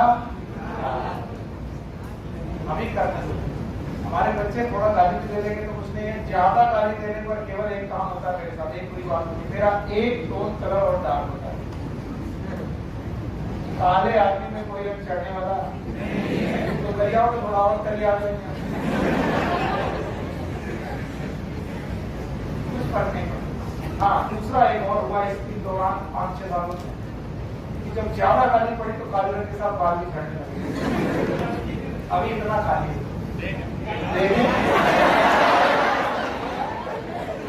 और बड़ी बारिश हो कल तो पता नहीं क्या ये बच्चे की। हाँ, इसीलिए मैं सॉरी बोलता हूँ, मैं क्यों ऐसा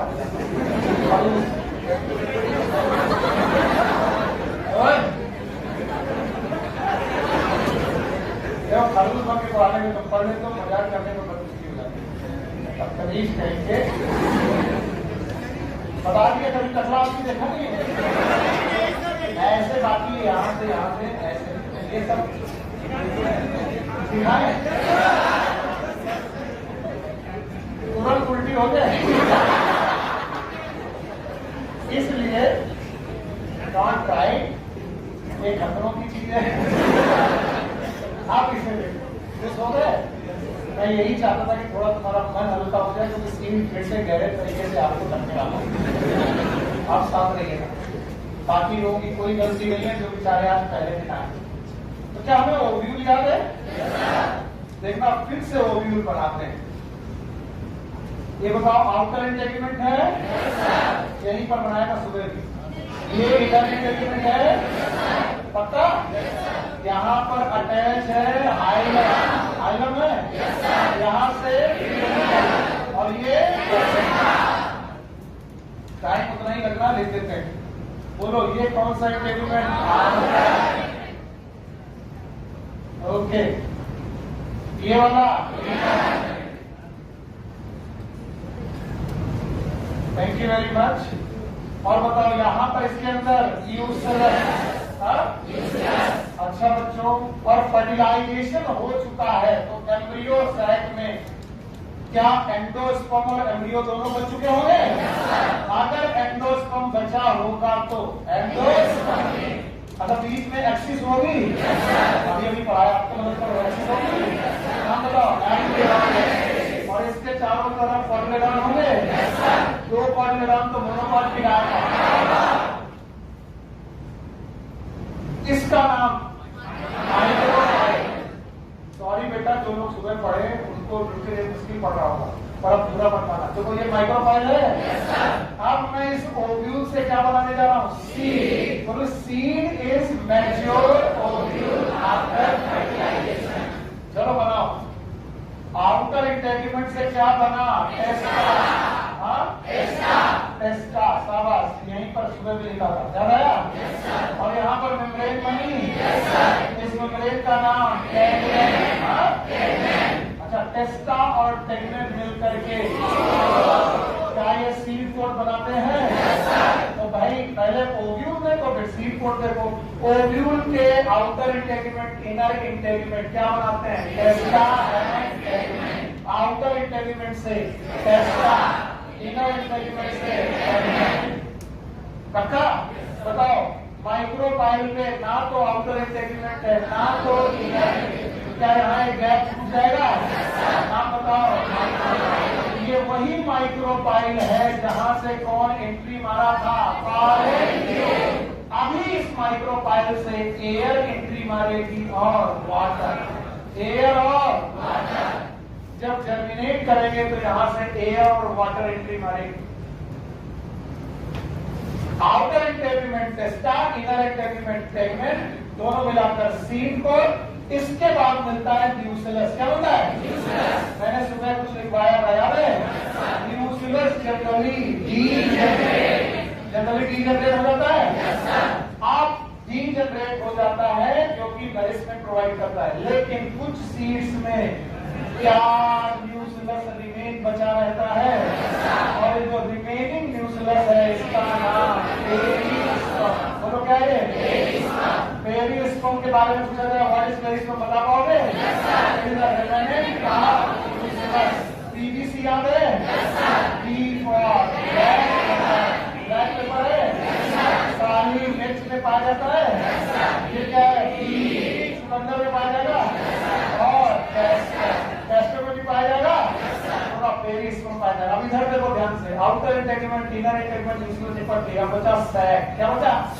और सैक के अंदर दो ही चीजें बची हैं, ये बोलो एंडोस्पर्म। क्या बचा? और ये एम्ब्रियो।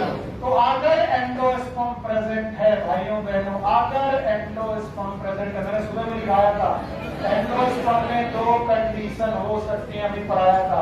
या तो ये प्रेजेंट हो सकता है, नाम बताओ। किसको बोलो? एंडोस्पर्मिक, एंडोस्पर्मिक सीड होगा, और अगर ये अपसेट हुआ तो एंडोस्पर्मिक। जल्दी जल्दी निपटाते हैं। नॉन एंडोस्पर्मिक होगा? Thank you very much. आप बताओ, एंडोस्पर्मिक निपट गया, आउटर इनर न्यूसिलस एंडोस्पर्म। आप बताओ क्या बचा? एम्ब्रियो। क्या बचा? और बताओ एम्ब्रियो में आपको क्या क्या मिलेगा? जो जो मिलेगा वो बताते जाओ। क्या एक्सिस मिलेगी? एक्सिस का नाम क्या इसमें आपको क्वाड्रिलेटरल मिलेंगे? क्वाड्रिलेटरल मिलेंगे दो, तो मोनोकॉट की डायकॉट एक तो, और क्या यहाँ पर एक्सिस मिल सकती है? बताओ, क्वाड्रिलेटरल के ऊपर वाली एपी, नीचे वाली, तो क्या ये भाई साहब क्वाड्रिलेटरल है? और क्वाड्रिलेटरल के अलावा क्या ये वाला स्ट्रक्चर एक्सिस है? एक्सिस का नाम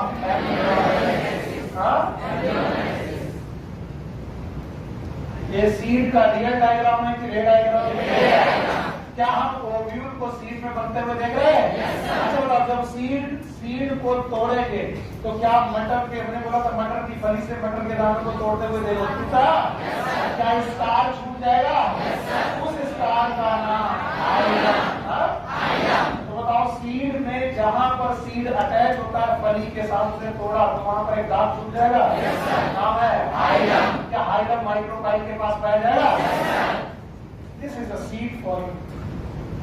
बिल्कुल इसके अलावा कुछ नहीं पढ़ाया, बस 3-4 बार पढ़ाया था, इसलिए बार बार नहीं पढ़ा सकते। एक बार में आया? अगर आया तो मुझे इसे चार्ट आउट करना है। सुबह भी किया था, आज भी करना है। सब लोग मदद करोगे? चलो, सीड के कितने पोर्शन है? 2।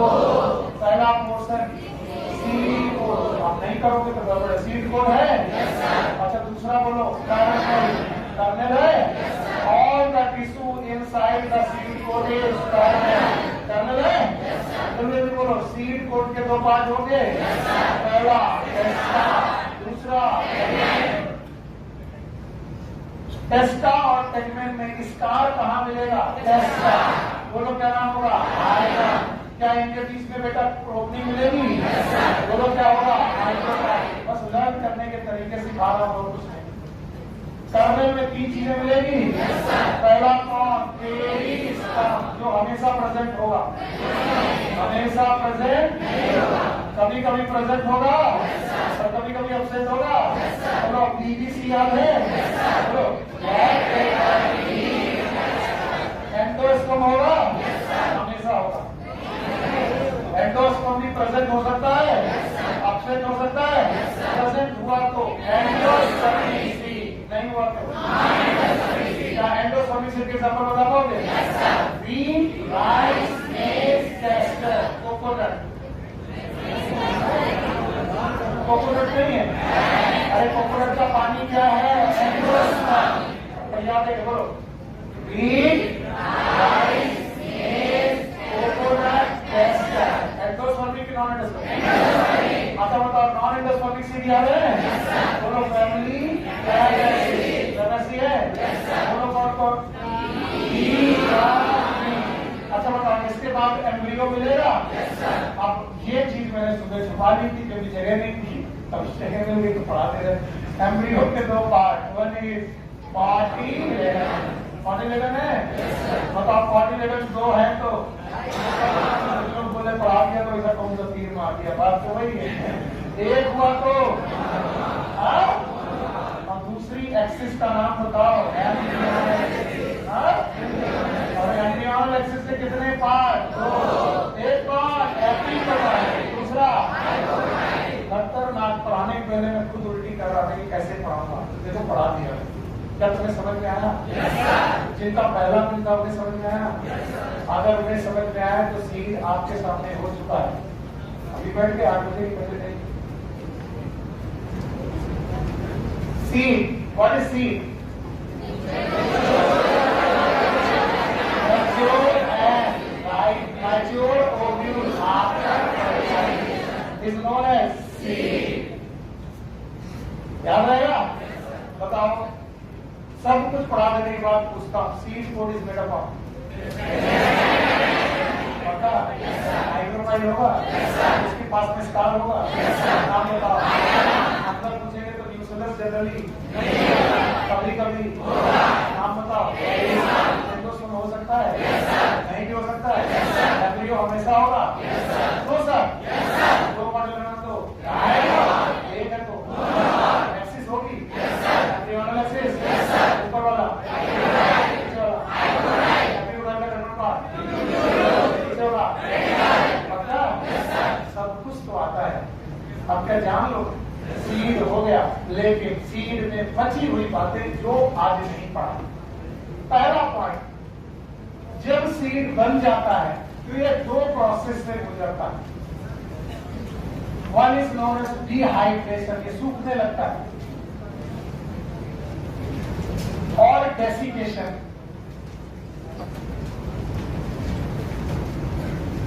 इन डिहाइड्रेशन और डेसिकेशन की वजह से सीड के अंदर के जो एंजाइम होते हैं दे गेट इनएक्टिवेटेड,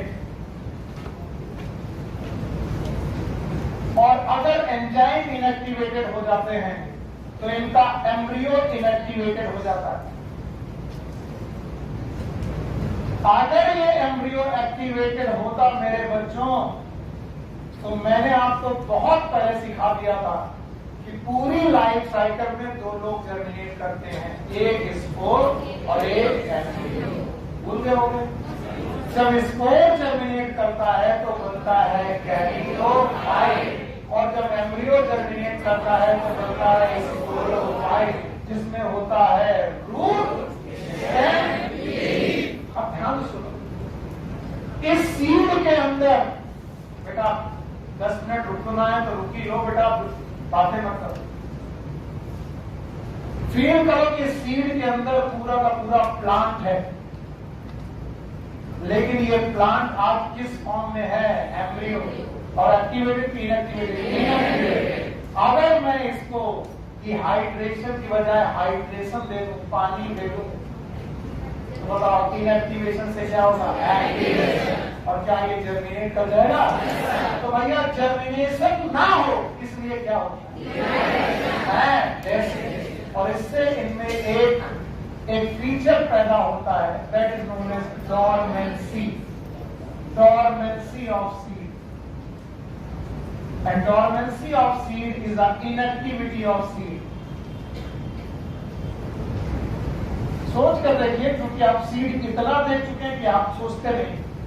सोच कर देखिए, पूरा जीव, पूरा जीव इसके अंदर है, जो बहुत स्लोली सांसें ले रहा, बहुत स्लोली, ऑलमोस्ट इनएक्टिवेटेड कंडीशन में जीव पड़ रहा है। जब आप अंडा खाते हो तो आपको घृणा आती है, भगवान अंडा खा लिया हमने, इसके अंदर जीव होता है। बताओ, अंडे में अभी भी जीव नहीं है, क्योंकि अंडा इज जायगोट, लेकिन seed is embryo. Seed is embryo, इसका मतलब इसमें जीव है। तुम चना चबाते तुमको तरस ना आया कि हे भगवान हम पूरा जीव खाते, और वो जायगोट जो अभी कोशिका थी जिसका ऑमलेट बना के हमने खाया और तरस आने लगा, हे भगवान चूजा खाते, उसमें चूजा। और कभी कभी तो बिना फर्टिलाइजेशन वाला भी अंडा होता है, उसमें केवल क्या होता है? एग, मेल गैमेट फीमेल, और फीमेल गैमेट जब तक फर्टिलाइज ना हो तो जायगोट, जायगोट नहीं बना तो एम्ब्रियो भी। इसका मतलब फार्म वाला अंडा वो कभी भी चूजा नहीं, मुर्गी बैठ करके उसमें जाम दे दे, वो कभी चूजा, क्योंकि फर्टिलाइज है। क्या फर्टिलाइज? तो वो एक कोशिका है, और अगर वो एक कोशिका है और उसको खाने में जीव तुम्हें समझ में आ रहा, तो तुम जो चने चबा लो इसमें जीव है, पूरे सब जीव है। तो कैसे? देखो कमाल, एक दिन से भिगो कर डालो, जो लोग बॉडी बिल्डिंग करते हैं, हे भगवान तुम पहले इनएक्टिव आदमी को एक्टिव कर करके मारते हो। वो चना था इनएक्टिवेटेड कंडीशन में था, बोले सर बॉडी नहीं बढ़ रही थी, पहले चने को सुलाया गया, फिर उसको अंकुरित अनाज के रूप में लाया गया, और जब वो सांसें लेने लगा तेज तब तुमने उसको नमक मिर्च डाल कर तुमसे बड़ा जीव हत्यारा। सी, तो ये inactivation is known as dormancy of seed. और डॉर्मेंसी होना एक गुड बात है, बहुत अच्छी बात है। ये क्वेश्चन पूछा गया कि डॉर्मेंसी ना होती तो एक इनएक्टिविटी ना होती, और इनएक्टिविटी ना होती तो हम लोग सीड का स्टोरेज नहीं कर पाते, और अगर स्टोरेज नहीं कर पाते तो गेहूं को आटा बना पाते। इसका मतलब रोटियां नहीं, इसका मतलब गेहूं कहाँ उगता? खेत में, और वहीं खाना पड़ता। क्यों? घर तक ले गए तो एक्टिवेट हो जाएगा, और एक्टिवेट हो गया तो जम जाएगा, और जम जाएगा तो इसका स्टोरेज फूड हमारे काम नहीं आएगा। तो बताओ रोटी बनाने की बजाय सब्जी मिलेगी? वो भी बिना बनेगी, हरी हरी। तो बोलते हैं dormancy is a good thing, good thing for nature, I don't know, but good thing for us. Why? क्योंकि इसी ने इससे क्या दिया? स्टोरेज। और हम लोग अपने सीड को क्या कर पाए? स्टोर। और स्टोर कर पाए तो काम कर पाए। यह है सीड, अभी खत्म नहीं हुआ, अभी सीड खत्म नहीं हुआ। सीड की आखिरी बात जो इस एनसीईआरटी में लिखी है, फ्रूट उसके बाद पढ़ाऊंगा, आज नहीं कल। बोलते हैं सीड में होती है वायबिलिटी। वायबिलिटी का मतलब ये होता है जान होना। कोई वायबल है इसका मतलब वो जिंदा है कि मर गया? बताओ, सीड एक जिंदा चीज है कि मरी हुई चीज? जिंदा। कभी देखना है तो पानी डालो, खाद डालो, अच्छी हवा दो, खेत में डालो, बताओ इसमें से जीव निकलेगा? तो उस जीव के पास होंगे रूट। सो बोलते हैं what is viability? Viability is a maximum time a seed can survive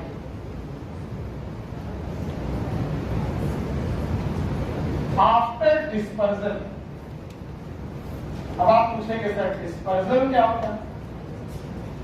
fruit के अंदर से सीड का बाहर आ जाना। मेरा तुम्हारा क्वेश्चन था, इस वजह से मैं इसको ध्यान दे रहा हूं।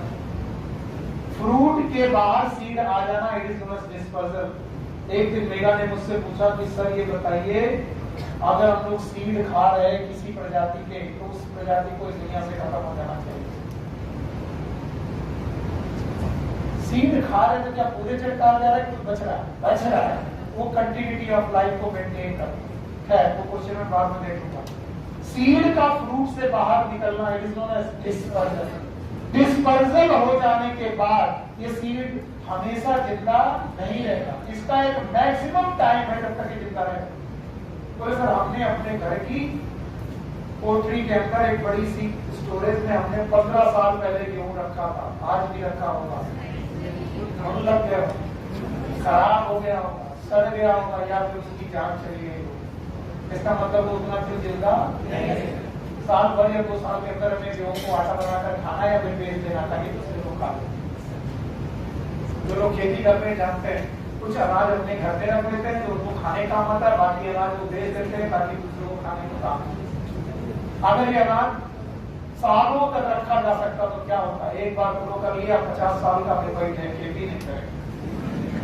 पर क्या 50 साल तक वो गेहूं बचेगा? नहीं।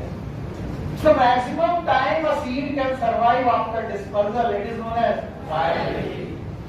और बोलते हैं viability of seed it is between months to year, 1-2 साल तक चल जाता है।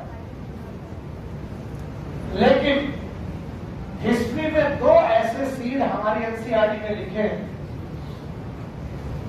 जिनकी वायबिलिटी दसियों हजार साल तक जिंदा रहे, 10,000 year and 2,000 year. First of all कुछ बातें मैं जो डिस्कस करना चाहता हूं। रुक जाओ, बस के खाता।